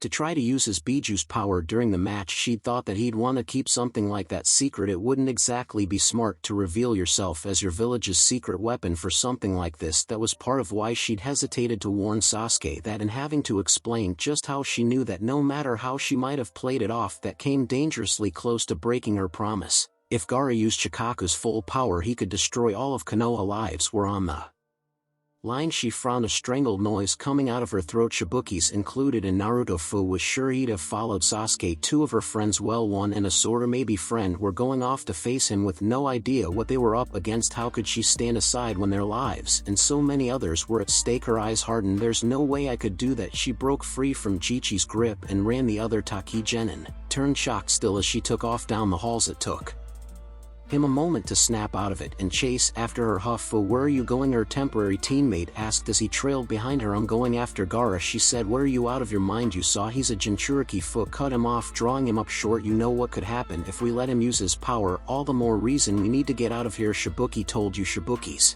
probably out there right now, Fu replied, turning to glare at him. How can I stand aside and do nothing when everyone's out there fighting? She turned her gaze ahead, looking for any room with a window facing the direction they'd gone. And besides, if Gaara goes, Biju more than just ninja are gonna die. Fu looked ahead in determination. That ain't happening, not on my watch. But if Gaara's a Jinchuriki, then if we're lucky, Shibuki managed to get the word out and someone will handle him. If not, it might come down to me to stop him. Fu, he began. When she made a sharp turn, she found what she was looking for. Fu ran into an empty room and opened the window as Jichi reached for her. The green-haired girl leaped outside, insect wings growing from her lower back as she took to the air. They moved so fast they became a blur and she flew off. Keeping low, she vanished into the trees before Jichi could do anything. Naruto grimaced as he looked over his shoulder as he and Shikamaru leaped from tree to tree. The lazy Nara picked up on this immediately and threw him a concerned look. Something up our tail just sprung my trap, Naruto replied, his brow furrowed as he turned ahead. Shikamaru frowned in confusion. How do you know that my clones? I get their memories when they're destroyed. Shikamaru blinked. Huh, that's useful then. He frowned. I take it from that look that it's bad news. Naruto clicked his tongue. We've got 9 guys on our tail. My clones led them into a barrier of explosive tags when the 9th one showed up and got them out. The rest of my clones are fighting and they set up seals all over the area, but it's not looking good. Shikamaru guessed. Naruto shook his head. These guys have to be Joan, and my clones are throwing everything they've got at them, but it's only slowing them down, so they'll be back on our trail before long. Shikamaru replied, closing his eyes. They led them pretty far out from where we were going. That should buy us some time, Naruto said as leaves rustled and trees sped by. Yeah, but not much, Shikamaru replied with a sigh. They probably won't fall for your clones trying to lead them off track again either. He closed his eyes. If worse comes to worst, you might have to go on without me. Naruto turned back to him with wide eyes. What the hell was he thinking? He couldn't take 9 Jonin by himself. What the hell, Shikamaru? You better not be thinking what I think you were. With their skill, clones alone won't cut it, Shikamaru replied, but if I can find an opening and trap them with my shadow possession jutsu, I might be able to hold them down long enough for them to take them out. Naruto glared at the lazy Nara. He couldn't lie, he was drawing a blank here, but if Shikamaru did this, there was a good chance he wouldn't come back. He knew that was a possibility. Of course, what went down in the land of waves taught him that, but he wasn't about to take a risk like that if there was another option. And what if they dodge it? They must have seen your match. They know about that jutsu. Hey, I'm the one who's taking the risk here. I didn't come here planning to throw my life away, but it might be our only shot, Shikamaru replied. Besides, your clones will have my back, and if I learned anything back in the forest, it's that you're surprisingly reliable. Naruto just blinked. He gritted his teeth, feeling powerless, and then his eyes widened as a memory hit. He grinned widely. Well, looks like we're in the clear. Shikamaru frowned, looking confused. Huh, what's that supposed to mean? Don't leave me hanging here. Naruto glanced back. Asuma and Kurenai showed up, and it looks like they've got things in the bag. Shikamaru's brow shot up before he breathed a sigh of relief. Well, that's a load off our shoulders now. We just need to worry about Gaara. Alright, there was still that. Yeah, Shikamaru frowned, but didn't say any more. Naruto was thankful for that. He had no idea how he'd explain what he knew about Gaara if Shikamaru had asked, not without talking about himself, since he was the only one their age who knew about Jinchuriki. Shikamaru would wonder how he knew that, and his match with Temari proved he was a lot smarter than Naruto gave him credit for. He looked ahead, his mind wandering to the other Jinchuriki. His eyes trailed down as he wondered how similar their experiences were. How much worse did Gaara have it to have turned him into that, or did he just break under the isolation and the scorn at that thought? Naruto's mind went to everyone who'd been there for him, those closest to him, the old man, Kakashi, Sakura, Sasuke, Iruka, Tsuchiyama, and Fu. All their lives, and so many more, were depending on this. His eyes hardened as he looked ahead. He wouldn't let them down. Fu looked on with determination written on her features as she flew through the trees, weaving between the branches, far away from the sounds of battle, with only the noise of the rapid beating of her wings filling her ears. She thought about what was ahead. Gaara was well, saying he was the most dangerous opponent she'd ever fought wouldn't mean much Considering how few real fights she'd been in, they'd trained her intensely, put her through more spars where her opponents didn't hold back than she could count, but that wasn't the same. Gaara had more experience in real fights, that was for sure, not to mention that he could use all of his Bijuu's power. She wasn't sure what she could do if they didn't take him down quickly enough, but she had to do this. Shibuki, her new friends, and so many lives were at stake here. I won't let Gaara kill them, we won't, she thought. Right, Chome. She closed her eyes and her awareness turned inward. When her eyes opened, she was inside her mindscape. The sky above was dark and empty, yet there was enough light to see shallow waters as far as she could see. Even as high up as her vantage point was, for Fu was sitting on an enormous insect. It was mostly covered in a blue armor-like exoskeleton. The being stood upright on a flat protrusion.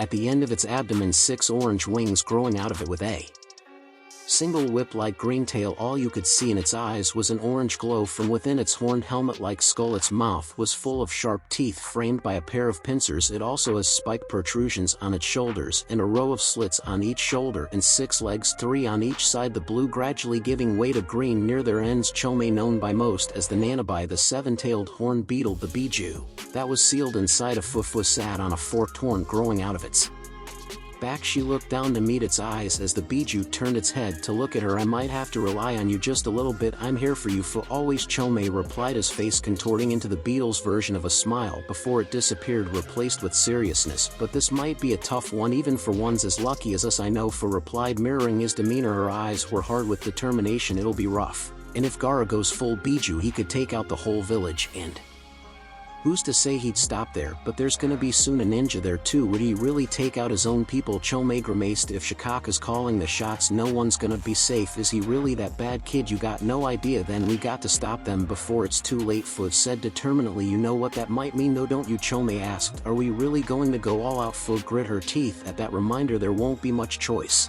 if this goes too far, even if it means breaking your word to Shibuki. Fu was silent for a few moments, part of her rebelling against the idea. She didn't want to break a promise to her brother, to betray his trust, and she knew it might cause him problems. But Fu clenched her fist, the conflict leaving her face. If keeping my word means letting people die, I'd break it 1,000 times. I won't just stand by when I can do something. There was another moment of silence before Chome responded, a tone of approval in his voice. That's why I like you, kid. You and I think exactly alike. Whatever you decide, I'm with you. I know. Fu opened her eyes, her awareness returning to reality as she sped forward. Chome would sense it the moment Gaara woke up and began drawing on Shikaka's power. She aimed to be as close as possible. When that time came, Sasuke sensed his quarry up ahead and vanished. In a burst of speed, he reappeared in front of them, smirking from his spot on a branch above them. They were pretty quick, and they'd gotten a head start, but it had only been a matter of time with Gaara unconscious. Damn it, Temari cursed. I'm not letting you get away. Kankuro grits his teeth. He glared at the Uchiha, who smirked as he looked down at him and his siblings. Things had all gone to hell, but that was no surprise. What else would you expect in war? Kankuro had his misgivings about this, just as his sister had. He wouldn't deny how he dreaded being in the middle of a war zone, and that wasn't getting into what he thought of Gaara's part in their plan. How could the Kazekage think that was a good idea while their people were there? But orders were orders. No matter how much Kankuro and his sister disagreed with their father, they had to obey, and no surprise, things went wrong right off the bat. Gaara had been wounded for the first time and had gone into shock. Gaara was no use to anyone now. Without him they might lose. Suna was declining as it was. That was the whole reason the Kazekage had agreed to this. If they failed, the backlash might be the end of their village. He glanced back at his siblings, a hint of nervousness in his gaze. So many concerns weighed on him, not least of which was the thought that he and Temari would be so close when Gaara unleashed Shikaku, and a bit of worry for his youngest brother. Much as Gaara scared the hell out of him, he had no choice. They couldn't fail. He flung his crow puppet over his shoulder and slammed it into the branch he stood on. Temari, take Gaara and go right, his older sister said before taking off. Guess there's no choice. I'll be your opponent. Kankuro said. Temari was smart enough to get out of dodge. Once Gaara woke up, he just needed to buy time. Until then, Sasuke frowned and drew 3 shurikens. Kankuro sent threads of chakra to his puppet. It burst from its wrapping in an instant, flying towards Sasuke, who leaped backward. Sasuke let the ninja stars fly. They cut through the air, flying past the puppet and towards its master. Kankuro leaned out of their way and unleashed a wave of needles from his puppet's mouth with a gesture as Sasuke landed and dodged to the side. He shifted his fingers as if The Tsunagenin's eyes widened as he noticed the wires beside him. He turned his head to see the stars turning back towards him. He jumped out of the way, but when he looked back at his opponent, Sasuke was gone. Kankuro cursed, scanning for his opponent. Before he felt a foot drive into his back, he cried out in pain as he was driven into a tree. Falling onto a branch, he half-turned and saw Sasuke approach. He quickly made a hand seal. As the Sharingan user closed the distance, more ninja stars came at him, meant to bind him to the tree, but Kankuro switched places with his puppet. In time, the crow sliced through the wires with a bladed arm before sending more needles at Sasuke. They struck the Uchiha in the chest, only for him to burst into the smoke to reveal a log. The Tsunagenin cursed in his new hiding spot. Where did he stiffen as his senses warned him of danger? He moved just in time to dodge an axe kick and saw Sasuke's eyes blazing red. Damn, those eyes must let him see chakra, Kankuro thought. Then he was cut off and forced to leap to another branch as an orb of air slammed into the tree limb he'd stood on, tearing a chunk out of it large enough to fall under its weight and crash down to the forest floor. Great, he had backup, just what they needed. Sure enough, Naruto and Shikamaru landed by the Uchiha's side a moment later. Hey Sasuke, thought you could use a hand, the blonde said. Kankuro had no time to think about the situation as his danger sense flared again. Two clones of Naruto appeared on either side, rushing at him. He ducked under one blow and blocked another with his forearm. Glowing chains shot forward from the real Naruto, but his puppet rescued him just in time. A hail of needles destroyed the clones and he was able to vanish with a body flicker. Naruto clicked his tongue as his chains vanished. I thought you'd have my back, Sasuke said with a smirk. Took you long enough. Hey, you had a head start on us. What did you expect? Naruto replied. Before looking at Kankuro, he punched his fist into his palm. Now how about we deal with this guy and move on? Sasuke was silent for a moment before he replied, I've got a better idea. How about you take over? What have you lost it? Naruto looked at him like he'd grown a second head as Kankuro's eyes narrowed. After whatever the hell Gaara pulled, think about it, we take the time to deal with him. The trail could go cold. Sasuke interrupted the blonde, much to his frustration. He then looked ahead. It was my fight anyway, I've got a score to settle. You think this guy and his doll? Kankuro's eye twitched as the blonde pointed at him. Could hold us here for that long? The proctor sent you after him? Even a Jonin thinks he's bad news. Yeah, he sent me, it's my mission. Then the Uchiha smirked. I'm trusting you to handle this guy. You're not going to let him slow you down, right? Naruto frowned for a second and then grinned. All right, just save some for me, okay? No promises, the Uchiha replied before he went on his way. Kankuro made no move to stop him. He knew he couldn't deal with all three at once. You sure you can handle him by yourself? Shikamaru asked. The blonde nodded. Don't worry, I've got this, I'll catch up before you know it. Then with a grunt, the lazy Genin went off after Sasuke. How stupid. Together the three might stand a chance once Gaara wakes up. If they could take him down before he gets going, well, no skin off his bones, and better that he didn't have to deal with those eyes. He could hide in the leaves and take care of the loudmouth at a distance. Naruto glared at Kankuro before making a familiar hand sign. Then, in a burst of smoke, three Narutos stood together. That was when Kankuro's puppet came down, launching volleys of poison needles at the trio, who dodged back. The Tsunagenin took the chance to make himself scarce. He silently faded into the foliage and peeked out between the leaves. He directed the puppet to fire a smoke bomb into the air. It was too far to hope for rescue, but he hoped Temari would get the message. Unfortunately, she was about to have company. Naruto sent out chains while his clones threw kunai at the crow, which weaved through the air around them. Then finally it neared one of the three, its hands shooting forward as daggers dripping with purple liquid extended from its wrists. Naruto batted the attack aside with a kunai. He ducked and weaved around the puppet's unnatural movements before driving his knee into it, sending it back. The blonde jumped away as he made a hand seal. That was his chance. With a flick of his fingers, Kankuro sent needles flying from the puppet at the blonde. While he was still in the air, they struck true, dispersing the clone, but not before it sent a trio of whirlwinds at the puppet. They slammed into it, cracking its wooden form. As Kankuro grimaced, another clone came down at it from behind. Two more arms burst from the puppet's form, surprising it. The clone burst into smoke, but Kankuro's eyes widened when he saw what it had done. There was a kunai within. Explosive seal lodged in his puppet's chest. In a blast, his puppet was ripped apart. Kankuro couldn't help the yell that escaped him. He had put so much work into studying that puppet, rebuilding it would take so long. Naruto turned to him, ready to attack, but he'd been told the moment you were on the cusp of victory was the moment you were most vulnerable. He made one last connection to one of the intact arms of his ruined puppet and launched a bomb at Naruto. It burst into purple smoke and enveloped The blonde he jumped out a moment later, but the damage was done after that. He wouldn't be going anywhere. Hey, that was a close one. Too bad, kid. I might be out of luck without the crow, but if you breathe that in you're done for. No point in hiding now, it shouldn't be long. Naruto glared at him, then grinned, and then he vanished in a burst of smoke. Kankuro looked on in shock. What, that was a clone too? He began to look around rapidly. Where could he be? How worked like a charm. You fell for it, hook, line and sinker. Naruto's voice seemed to come from around him as he kept searching. What's that supposed to mean? Use your brain. Why don't you? Why would I waste time with you when you've made it obvious who the real problem is? Kankuro's eyes widened as his jaw dropped. He used the smoke to cover his escape. The brat took off before we even started fighting. This one's probably just another clone too.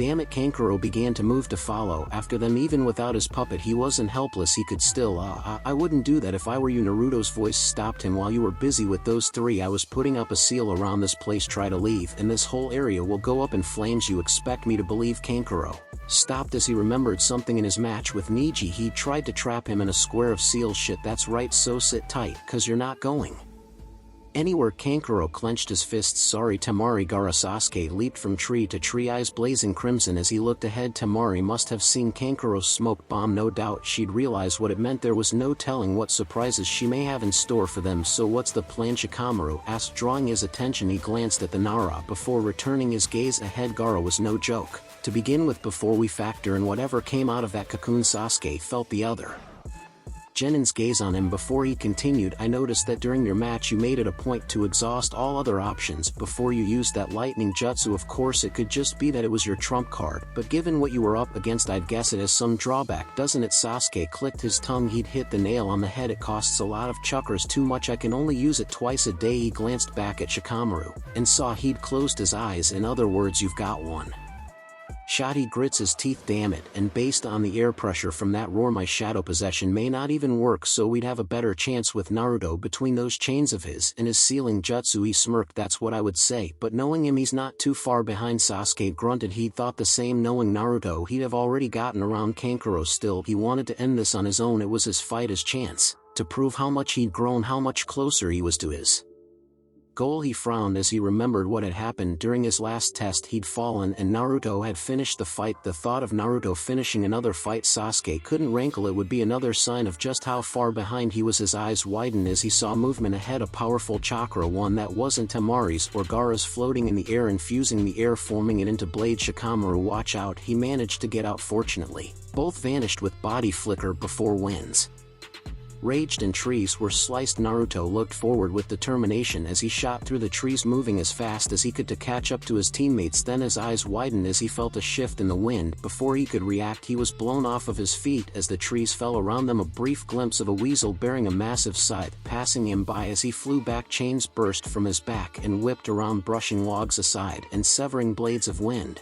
as he flew backward and fell to the forest floor. A single chain shot out and tore through the air until it stabbed a tree. The blonde used the chain to reel himself, and Naruto was dragged through the air by the chain before it dissipated. As he neared his destination he flipped through the air and landed on his feet. He sighed and then his eyes widened as he surveyed the damage. Whoa, there was now a massive space where there was once dense woodland. It was the size of the arena the exams had been held in. The forest floor was littered with cleanly sliced trees. Naruto took in the destruction for a moment before he glared in the direction it started in, and with that he took off. I hope Sasuke and Shikamaru are okay. Damn, that was close, Shikamaru commented as he and Sasuke stood in a tree at the edge of the devastated area. Then he turned to the Uchiha, who stared back in Naruto's direction. You don't think Naruto was caught in that, do you? Sasuke was silent for a moment, staring at the fallen trees before answering. If he was, he probably found a way out of it. Naruto's too stubborn to let something like that take him down. Shikamaru didn't respond. Sasuke looked at the deforested area for a bit longer before turning to him. Temari will have either hoped this would slow us down or she'll stash Gaara somewhere and come back to buy time. Shikamaru finished for him. The lazy Nara closed his eyes for a moment. If it were me I'd go with option 2. I'll go ahead. He then turned to look at Sasuke. You take a long way around. We should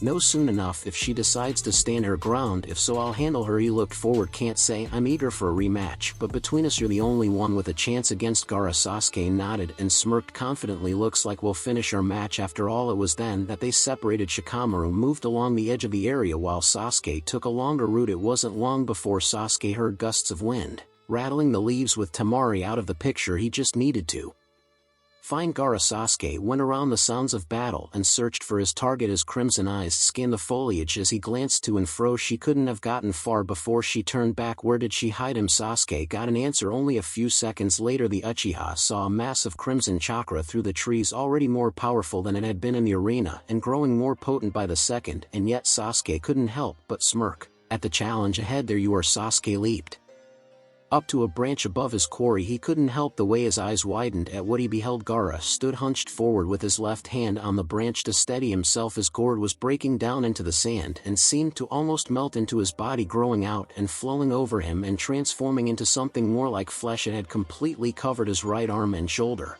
Shaped into that massive claw from earlier, it was covered in blue vein-like patterns that stopped short of the gourd and extended to the unchanged half of his face. As the redhead looked up at him, his eyes filled with almost feral bloodlust. Sasuke saw that it had covered half his face. The transformed side was monstrous, bestial, with an animalist ear growing out of his scalp. His right eye had changed into the black and yellow one he'd seen in the cocoon. His teeth were bared and grit tight, revealing his enlarged incisors as drool pooled on the branch below. Sasuke's expression hardened. Well, he'd wanted a challenge, and he'd get one from the look of things. In the still-growing crimson chakra flowing from Gaara. For a moment the two stared each other down, then the forest was silent aside from faint growls from Gaara. Sasuke's hand made a subtle move for his weapon pouch, and in that split second his Sharingan warned him of impending death. Gaara shot forward with speed. Sasuke had only seen Lee and Jounin exceed the transformed Genin's claw, tore into Sasuke only for his form to be replaced by a shattered tree trunk, a trunk covered in seal tags. The tags exploded, unleashing a surge of water that poured over the transformed boy. Gaara cried out in shock as the sand darkened. Sasuke reappeared and launched himself at Gaara in a burst of speed, slamming his foot into the exposed half of Gaara's face. Sasuke smirked as he saw blood trickle from Gaara's mouth. He might be stronger now, but this transformation cost Gaara the shield and the armor. Sasuke noted, he's vulnerable if I can take him down. Before he finishes transforming, now that he'd confirmed his suspicions, he didn't have to conserve chakra as much. He kicked off Gaara and flipped through the air, drawing a kunai and launching it at the redhead. Gaara blocked the dagger with his arm only to notice a seal tag that exploded into more water. Sasuke placed his hand on the tree branch and channeled lightning through his hand. As the water touched down, Gaara let out a pained grunt. As the lightning coursed through his body, the Uchiha drew another kunai and shot forward, throwing it as he closed the distance. Gaara raised his left arm in time to block it, but let out a cry as it dug into his arm. Sasuke saw the phantom image of Gaara swiping his transformed right arm at him far more sluggishly than before. Courtesy of the water, he ducked just in time, smirking as he got inside Gaara's guard. Another kunai at the ready at the last moment. His eyes warned him of danger. He kicked himself back just in time as a massive tail lashed out, tearing through the wood like it wasn't even there. Sasuke grit his teeth as he runs through hand seals. Then he inhaled deeply. Fire-style fireball jutsu. The Konoha Genin spat out a ball of fire that quickly expanded, large enough to consume Gaara completely, but the redhead let out a growl and swiped his arm, the air pressure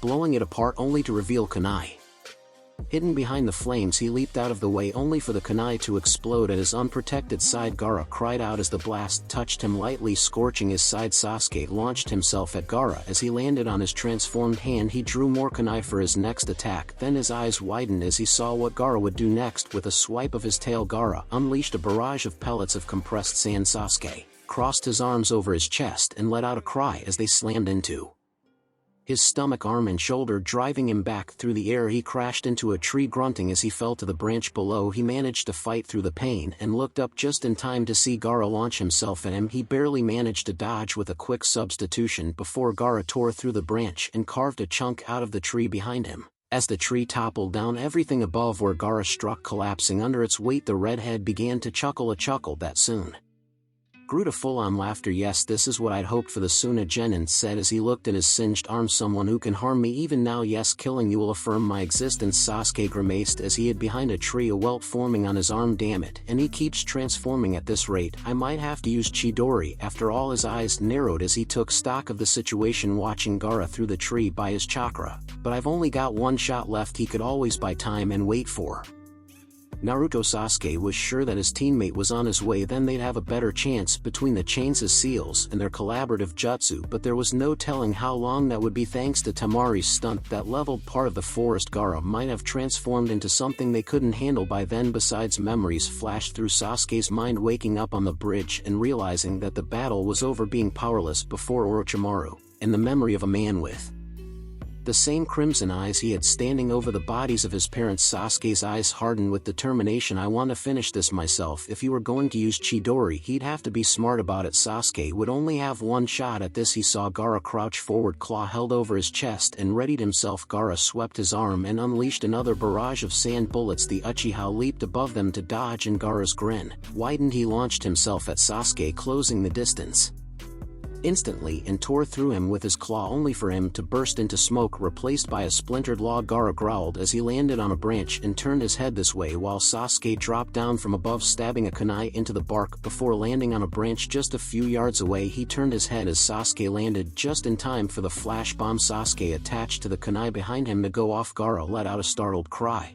as he shielded his eyes. Now Sasuke ran through the hand seals and held his right hand down, grabbing at his wrist. Once again an aura of lightning formed around his hands, the arcing bolts giving off the odd chirp-like sounds. The technique was known for sounds that alerted Gaara to what he had in mind. Even blinded by the light, the redhead prepared to counterattack. Sasuke launched himself at Gaara, who responded in kind, his massive claw swinging forward. As they neared, it wasn't enough. The Chidori carved through the sand and raked across Gaara's arm, drawing a cry of pain from him as blood trailed through the air, but it was enough resistance to keep him from hitting anything vital. Damn it! Sasuke immediately turned and threw a series of kunai as he trailed through the air. Gaara's tail blocked them as the Suna Genin landed and fell to his knees, clutching his arm. As the sand fell away once more, they exploded into a dome of churning wind before Sasuke added a fireball jutsu into the mix. As Gaara disappeared into the conflagration, Sasuke crouched down tense. He waited on bated breath, hoping that his defenses had been weakened enough for that to finish him. With an almost inhuman roar, a burst of wind erupted from Gaara. It wasn't a jutsu, but rather the sheer power of his chakra. It blew away the fireball, consuming him, revealing that the sand had protected him. He turned to glare at him, chuckling with a wide grin as Sasuke gritted his teeth. The sand reformed Gaara's claw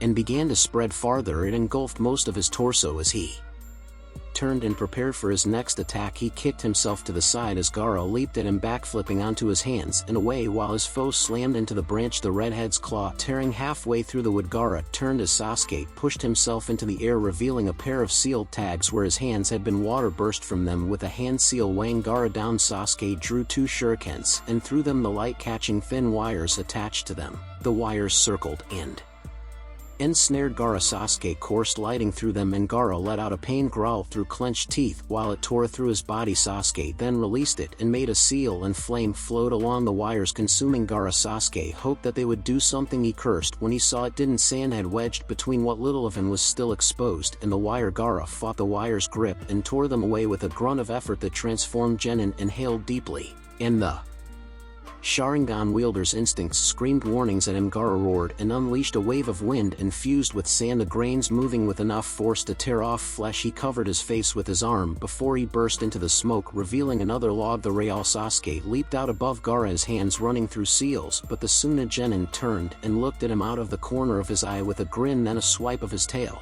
unleashed another wave of sand pellets. The Uchiha had just enough time to raise his arms before his chest and face before they slammed into him, striking his arms, his leg, and the side of his face. He was sent flying back into a tree branch, bleeding welts forming on his skin. Is that all? Gaara roared, holding out his claw for one final charge. It was then that glowing chains came down on Gaara from four directions, wrapping around each of his limbs as a fifth one wrapped around his waist. An orange blur burst from the foliage, charging straight at Gaara. Naruto closed the distance instantly. His arm reared back with an orb of swirling chakra in his hand. Rasengan, he slammed the attack into Gaara's chest. It tore through the sand as the Suna Genin cried out in pain. Then the orb burst, sending Gaara flying as the chains vanished. Naruto landed on a branch and turned to him with a grin. Looks like I got here just in time. I knew that wouldn't be the end of you. Despite that, Sasuke was relieved to see Naruto alright after Temari dropped part of the forest on them. but a part of him couldn't help but feel frustrated he couldn't finish it on his own again. Naruto's grin faded as he took stock of his teammate who rose to his feet behind him as clones wrapped Gaara in chakra chains. You alright Sasuke? Sasuke covered one of the welts on his left arm and glared behind Naruto. Don't worry about me, this isn't over yet. Before he could respond he heard Gaara growling behind him. Gaara had risen into a half crouch, gritting his teeth as he strained against the chains. Naruto added his chains as the transformed genin thrashed. Even so, it wasn't enough. With a roar and a wave of crimson-hued chakra, the chains shattered. The Uzumaki shielded his face, anchoring his feet to the branch to keep from getting blown away. When it ended, Gaara fell forward and clutched at his chest. Damn, the sand took too much of the hit, Naruto observed. He took a moment to take in Gaara's transformation, the sheer power he'd unleashed, and the baleful yellow on the black eye that looked back at him. Am I supposed to be able to do that? What was that attack? Gaara asked as he raised himself, the sand slowly spreading farther. It soon covered his head and torso. The coat of sand became more animalistic, forming a muzzle full of sharp teeth. The only parts of the redhead that were still exposed were his legs. Naruto clicked his tongue. This is bad. I don't think any of my seals can hold back this much chakra. I could probably weigh him down, but who knows how far this transformation will go. We'll have to take him down. But even the Rasengan couldn't get through this much sand. Sasuke, you still up for a fight? I'm running low on chakra, and he got my leg with that last attack, but don't count me out yet. The Uchiha replied. The blonde genin nodded and tensed, knowing the clones and the foliage around them were doing the same. Gaara glared at him with eyes that held nothing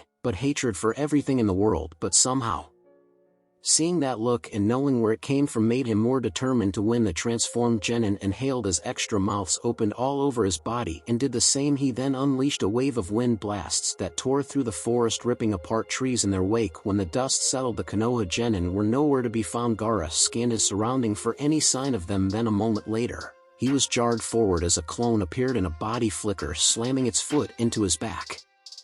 He dispersed it with a quick swipe of his tail, only for three to rush at him from the front. With a swing of his right arm, he unleashed a barrage of sand pellets. The clones were quickly torn apart in the assault, all a distraction as another chain burst from the foliage and wrapped around his extended arm. Three Narutos then appeared before him at once, each opening a scroll. Gaara tore through them all with a single swipe of his free claw, but the scrolls remained, the seals on them glowing. The transformed genin's eyes widened as explosive seals poured out of them by the dozens, quickly wrapping around him. Then they detonated in a spectacular blast that reduced the tree he stood on to burning hunks of wood. The sand genin's claw reached out from the smoke created by the blast, hooking and reeling him onto another branch. The demonic shroud of sand around him almost looked melted, leaving light brown trails through the air.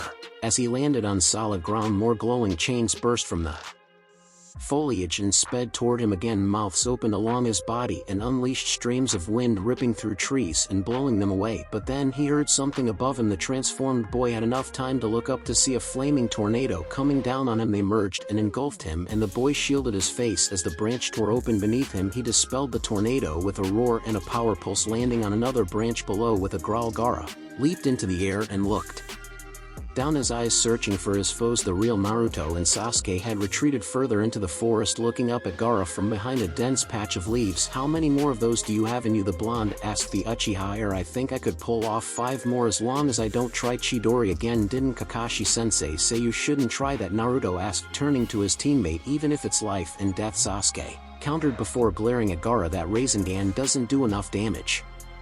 Naruto growled slightly and started to respond when one of Gaara's animalistic ears twitched in their direction. The blonde barely had enough time to shout move as the Suna genin turned and fired a blast of wind at them. They leaped out of the path only for more blasts to follow, blowing them through the forest. Naruto covered his face and torso, feeling wind and sand tearing at him as he was driven through branch after branch. The blonde finally came to a stop when he collided with a thick tree trunk, shattering back before falling to a branch. He slowly rose to his feet as blood ran down his arms and scalp. Looking over to see Sasuke do the same, he turned back just in time to see Gaara coming down on him and kicked back off the tree, running through hand seals as he flew through the air. Gaara looked up and inhaled only for a sizzling sound to reach him. He looked down to see a seal tag beneath him just before it exploded into a pillar of flame, before the blonde used Gale Palm to add fuel to the Fire with Gaara's form hidden by the fire. As the tree began to burn, Naruto quickly summoned 4 shadow clones before sending out chakra chains to wrap around the transformed redhead. The clones were prepared for a Rasengan barrage, and Naruto could only hope it would do some real damage, but just as they raised their arms to attack, a new sound filled the air, a sound like rapidly beating wings. There thought, a determined look in her eyes. As she neared the battlefield, she ducked down before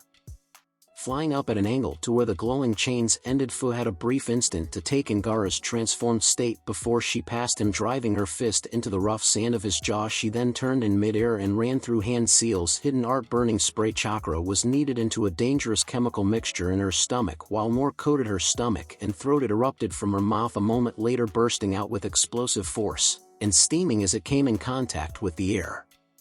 It doused Gaara's sand, clear and oily as sand, sloughed off, giving Gaara's transformed state a melted look, and after a few seconds he began to scream as Gaara cried in pain and thrashed about. Naruto's clones made their move. They shot forward, each yelling in the effort as they slammed glowing orbs into the Sunagen, and Gaara was silenced as they dug into his sand-covered body before they exploded and launched him out of sight, while the burning tree fell, embers scattering through the air. Thanks for the help with that jutsu, Chome Fu thought to the Biju sealed within her, smiling as she observed her handiwork. Don't mention it, lending a wing was the least I could do. Komiai's voice echoed from within her mind, but don't let yourself get distracted, it'll take more than that to take him down. For the Naruto she assumed was the real one called out, looking at her in shock. What are you doing here? Wait, you can fly? Yep, it's awesome, right? Fu asked with a wide smile. She loved flying. The views she saw were amazing. The look Shibuki would give her if he found out she spread her wings just for fun. Not so much. She flew over to him and landed on the branch he was on. I wasn't about to let you guys fight him alone. Her gaze hardened as she looked in the direction Gaara had disappeared. And trust me, I know how dangerous he is. Naruto looked at her with a frown, but before he could say anything, Sasuke spoke up. Is this what you were hiding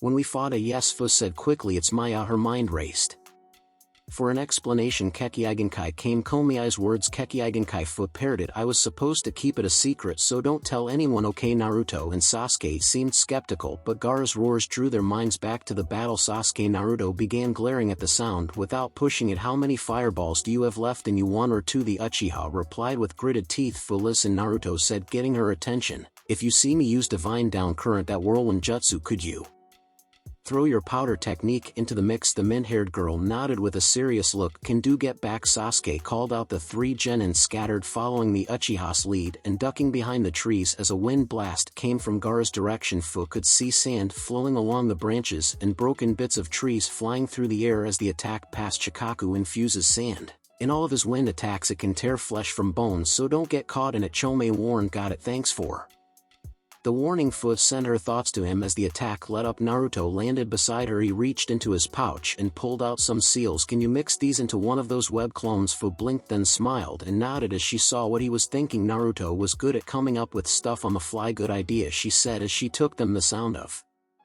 tearing branches interrupted any further talk as Naruto turned back. Looks like he went after Sasuke. Let's go. He then took off as Fu ran through hand seals web clone jutsu. The Taki Kunoichi thrust her hands forward and silk-like threads burst from her hands. The seal tags were taken along as they formed into a rough shape, then shifted into a perfect copy of her. The 3 then scattered, taking off in different directions as Fu headed straight for the sounds of battle. She arrived just in time to see Sasuke jump to a higher branch to avoid an attack from Gaara. The enemy Jinchuriki drove his right claw into the branch where Sasuke had been a moment earlier before crouching down panting as he covered his chest. Looks like they did some damage. The transformed boy turned to her, unleashing a barrage of sand pellets her way, but she nimbly weaved through the air around them. She then ducked down as he breathed out a stream of air that sliced right through the trees, bringing dozens down around her. Fu flew outside the danger zone before flying at Gaara, cuffing him in the face again before flipping and bringing her leg down in an axe kick. Gaara caught the blow with his arm, her foot sinking into the sand. He gave a nasty grin before his claw tore into her, only for her to burst into webs. What? Gaara growled as he was covered in webs. Then the seals mixed into them, began to glow, covering him with glowing symbols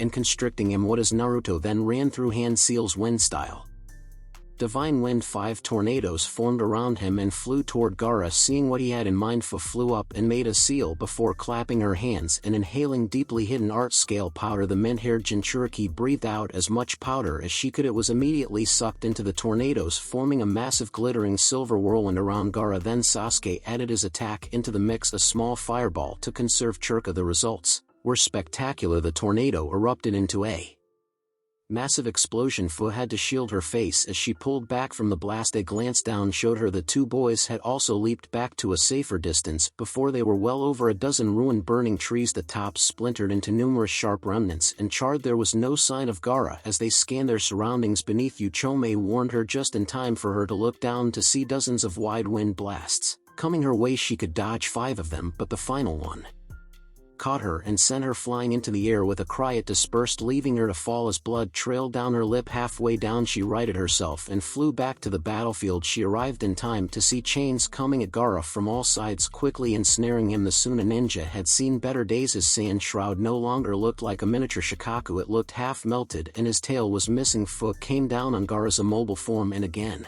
used the jutsu she'd made for him. A stream of boiling chemicals burst from her mouth and rained down on the boy, causing him to cry in pain. Naruto then formed another orb of chakra in his hand and shot forward. As it ended, Rasengan, it slammed into Gaara's chest and his cries intensified. They'd broken through. The orb burst and sent Gaara flying. He crashed into a branch and fell onto his butt. He shakily tried to rise, but only fell forward as his sand slashed off his form. One of his arms became visible for the first time since she arrived. Naruto immediately took this chance to wrap him in chains again. Fu smiled as she landed on a nearby branch, thinking it was over. There's no way. Gaara began weakly as he looked up and gave them a baleful glare, his voice growing in strength. No way, I'm going to lose to people like you. And then the sand exploded in volume, expanding so rapidly they were forced back to keep from being caught. When it ended, they all looked up to see a massive raccoon dog made of sand covered in blue vein-like patterns with pale yellow eyes looking down at them. Shikaku in the form, at least, Chome observed grimly, and Fu swallowed hard. Hinata's eyes widened as a Suna ninja charged at her, his arm over his chest with 2 fingers extended. The wind blade at his fingertips was clear as day to her Byakugan. He was too fast at Jonin. He had to be. She could think of only one way out. The blade sliced cleanly through her, only for her to burst into smoke,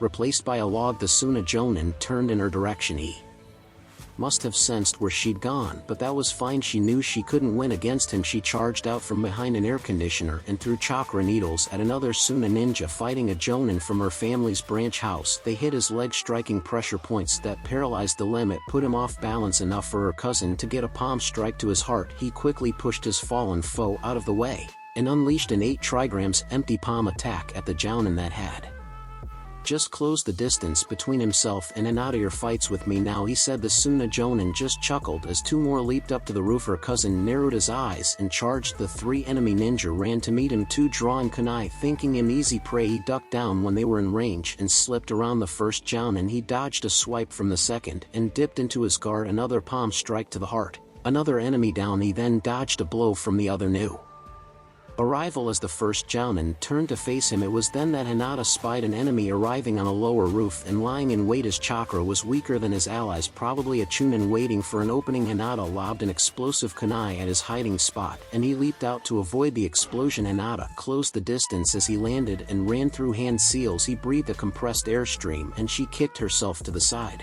and above. To avoid it, he drew shuriken and threw them at her. As she fell towards him at this range, avoiding or blocking would have been impossible had it not been for her new jutsu. Her arms blurred as the net of protection of the 8 trigrams formed neatly, blocking the throwing stars. He leaped back, but 2 blades of blue light sliced into his arms as he reeled in shock. She shot forward and mirrored her cousin. 1 palm strike and it was over, and not for the first time. Hinata felt bile in her throat. That hadn't been her first kill, that had been earlier. Today they were conditioned for this, but taking a life was different. Still, she forced it down with a deep shuddering breath and thoughts of her sister, her friends, and her village. Okay, you okay? She heard the other Hyuga ask. She turned to see her cousin had finished off his opponents. His name was Akio Hyuga, and he was around her father's age. He had short spiky brown hair and wore Konoha's standard ninja attire. He was looking at her with slight concern. Hinata was glad for the reminder that the relationship between their houses wasn't as bad as Niji's case. Why yes, I can keep going. Akio nodded. It looks like we've finished up here. I can see some Suna ninjas heading to the compound, but they should be no match for your father, right? As long as he wasn't overwhelmed with numbers, the compound and Anabi should be safe. They had evacuated most of the civilians, and Hinata and her clan's Jonin were covering for one of the last groups. The Byakugan was ideal for locating any stragglers billowing Black clouds rose into the sky at various points. Suna and Oto Ninja had gotten far into the village, maybe even to the academy. They were doing their part, but the enemy was starting to come in numbers. Fortunately for them, Jiraiya of the Sannin was in the village for the first time in years from what the adults said, or maybe not just fortunate given the timing. He wiped out scores of the enemy, and his toad pinned down the giant snakes. She could see the summons fighting in the distance. Many homes and buildings had been destroyed in their clash, but the people should be safe. It shouldn't be long before Konoha's counterattack. Let's move. Then his breath caught in his throat, and he jerked his head, staring wide-eyed out of the village. Whatever it was outside of her. Byakugan, but whatever it was had him frozen. She turned and her eyes widened and her jaw went slack. She could barely make out a massive sandy brown figure in the distance. It was definitely out of her range, but she could still see its chakra. While looking at it, its chakra was enormous and still growing by the second. If it kept growing stronger at this rate, it would have enough power to destroy the village outright before long. And rather than the blue she was used to, its chakra was a crimson color she'd never seen before. What was that? Did Suna bring their Jinchuriki? What was that? Hinata turned to her cousin, then back to the ominous figure in the distance. Asuma grit his teeth as he stumbled forward, placing a hand on a tree to steady himself. Kurenai at his side with her arms slung over his shoulder. When they caught up to the Oto Ninja, they fought a few of Naruto's clones. Unfortunately, the last one was dispersed just as they joined the fight, but with his speed and a genjutsu from Kurenai, the battle hadn't lasted long.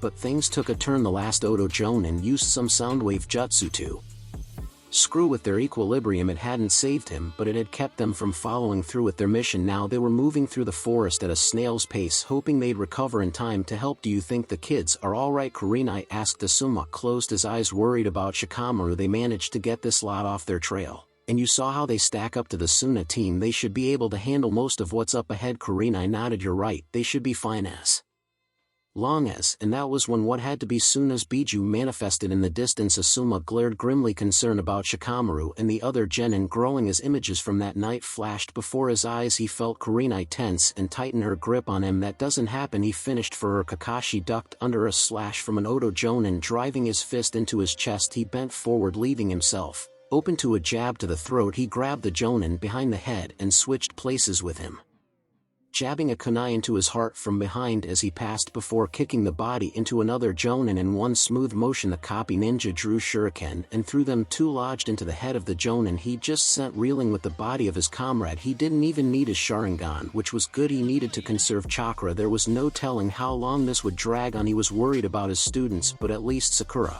was safe. Guy would make sure of that. Then he froze, looking into the forest as an enormous sandy brown figure rose in the distance. Damn it, I hope Naruto and Sasuke are alright. He glared. Even at this distance, a Biju could destroy Konoha. I'll have to hope those kids Asuma and Kurenai can handle this. I don't think anyone can make it there in time. Inside Konoha's shelter, Karen sat on the floor with her back to the wall, her eyes wide as she hugged herself. There was a Jonin nearby watching over her. They hadn't been completely done with her evaluation yet, but they were close enough that they felt comfortable bringing her here, albeit with a guard. She could feel the battle going on outside. Unfortunately, her senses weren't accurate enough to get a good idea of what was going on besides the fact that people were dying, but it brought back terrible memories. It was her home village all over again, and in the distance she could feel it, an enormous chakra signature as cold as ice. The only other one as cold is the one currently fighting the Hokage. Those three were so much stronger than others that they stood out to her like beacons, but there were others she could identify because of how few there were in that area. Her cousin Naruto, Sasuke, and another chakra one that was huge and warm like the blondes were fighting the massive freezing presence that almost drowned theirs out. Naruto, she couldn't say she knew him that well, but she wanted to. She'd forever be grateful for his help. She owed him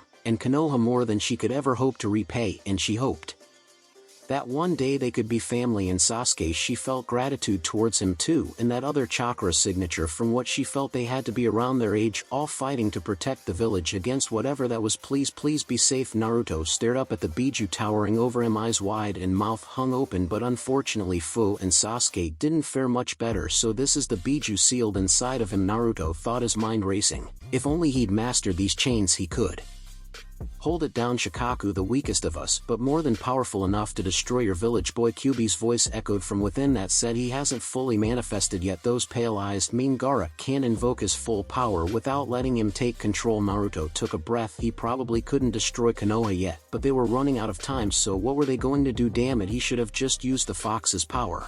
and supercharged his Rasengan at the start. Now what using the Fox's power wouldn't help now summoning. He knew some of the summonses were big from what Jiraiya and Gamakichi told him, but would they be able to handle this? To think you would push me this far? Gaara's voice echoed from the beast of sand before them. He then held out one claw at them. Naruto's eyes widened and he saw sand crawling up their legs, trying to pull his feet loose. Did nothing as they continued to raise their bodies. Guess I have no choice, Fu said. Drawing his attention, he looked at her.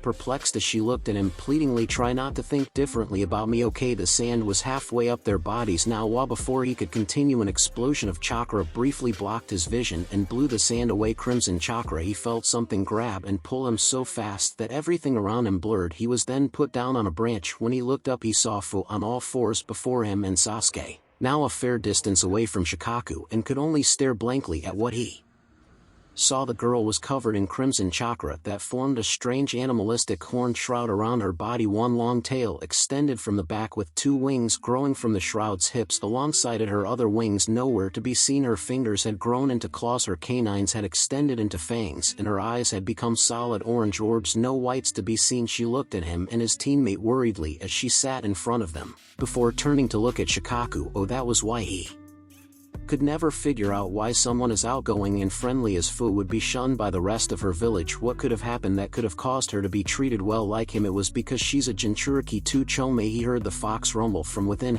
So the naive Beatles host was here too. What he heard Gaara's voice from his biju, probably as surprised as he was. Fu then flew towards Gaara. Tendrils of sand reached for her, but the mint-haired girl spun so quickly that she became like a crimson cyclone tearing through the sand. Before ripping into Shikaku's body, she drilled holes through the massive form as she burst out and dove back in. Naruto snapped out of his stupor and rose to his feet. There was no way he was letting her fight alone. Besides, she must be worried about how he thought about her. That chakra, Sasuke observed, staring in disbelief as Gaara tried to swat Fu like a gnat, but she proved too fast for him to catch. What kind of battle is this? Naruto couldn't blame him. There wasn't much he could do at this point. The same would go for him if it weren't for the jutsu Jiraiya taught him. Sasuke then turned to him. Naruto the blonde brought his hand to his mouth and bit into his thumb hard to draw blood. Sasuke, get somewhere safe, okay? What? Sasuke responded. And what are you? He was cut off as Naruto called upon all the chakra he could. No doubt he could see it with his Sharingan. The blonde ran through hand seals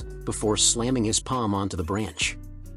Summoning jutsu, Naruto felt himself rise into the air as a massive smoke obscured all. It was so fast that his footing was a bit shaky, then it stopped and he found himself about even height with Shikaku's head. Looking down, all he saw was red leathery warty skin. What is this? A booming yell came from beneath him. Where am I? Whoa! Naruto breathed out as he was struck by just what he'd summoned. Then he jumped onto the toad's nose to look into its eyes. Hey, sorry, I don't know your name, Naruto said, rubbing the back of his head. Listen, Konoha's under attack, everyone's fighting, and we have to beat that guy. He pointed at Shikaku, or else he'll blow up the whole village. Can you lend me a hand? It was hard to tell, but it didn't look like the toad believed him. You're telling me a brat like you managed to call me out? He asked. Then he looked over. Well, Shikaku, first time I get summoned in years, and this is what I have to deal with. Naruto grit his teeth, looking at him in desperation. They didn't have time for this yet. Can you lend us a hand? Not happening, kid. The Uzumaki gaped at him. I've never met you, and you expect me to fight something like him for you? I don't even know if you're worthy. Then the toad's expression changed. His eyes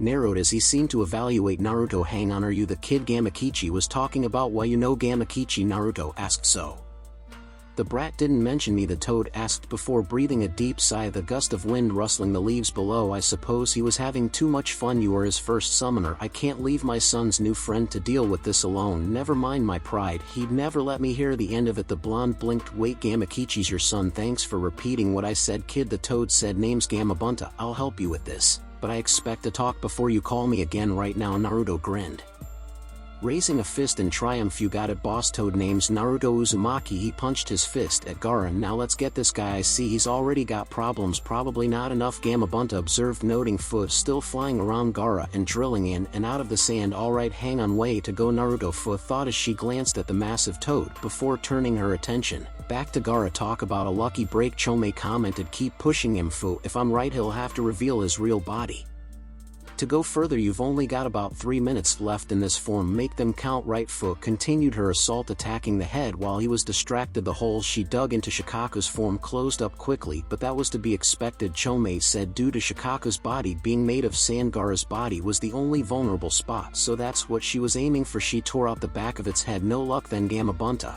leaped forward, closing the distance in the blink of an eye, and cut off Shikaku's arm. As he passed, he turned and made hand seals before firing massive blasts of water at Shikaku, tearing huge chunks off its torso and sending it reeling. Gaara's laughter echoed from Shikaku. Yes, excellent, this is more than I could have imagined. He then halfway rose out of Shikaku's forehead. As a reward, let me show you the sand demon's true power. Now she flew at him, not fast enough. Halfway through, she saw Gaara's head droop, his eyes closed. Then Shikaku's pale yellow eyes took on a golden shade. A new voice echoed from him, deep and manic. Yes, I'm finally free. As I turned to Fu, and he breathed out a wave of wind that blew her away, crashing through dozens of trees. Her chakra shroud protected her from most of the damage, but it took a moment to pick herself up, and right off the bat, there's so many people I get to kill. The tangent Shuriki raised herself, glaring at the Biju with one solid orange eye, the other clenched shut. You weren't kidding about him, she said aloud. Chomei sighed. Shikaku lost it long ago. We need to stop him here. You don't have much time left, but keep low. Wait for an opening, then strike at Gaara. My thoughts exactly. One more thing, don't touch those blue markings on him, Chomei warned. When Gaara was in control, they were just for show, but Shikaku can place a cursed seal on anyone who touches them. Got it. Fu flew off, keeping below the tree line and waiting for her chance. Fu you, Naruto yelled as she got blown away. Relax, that shroud of chakra will keep her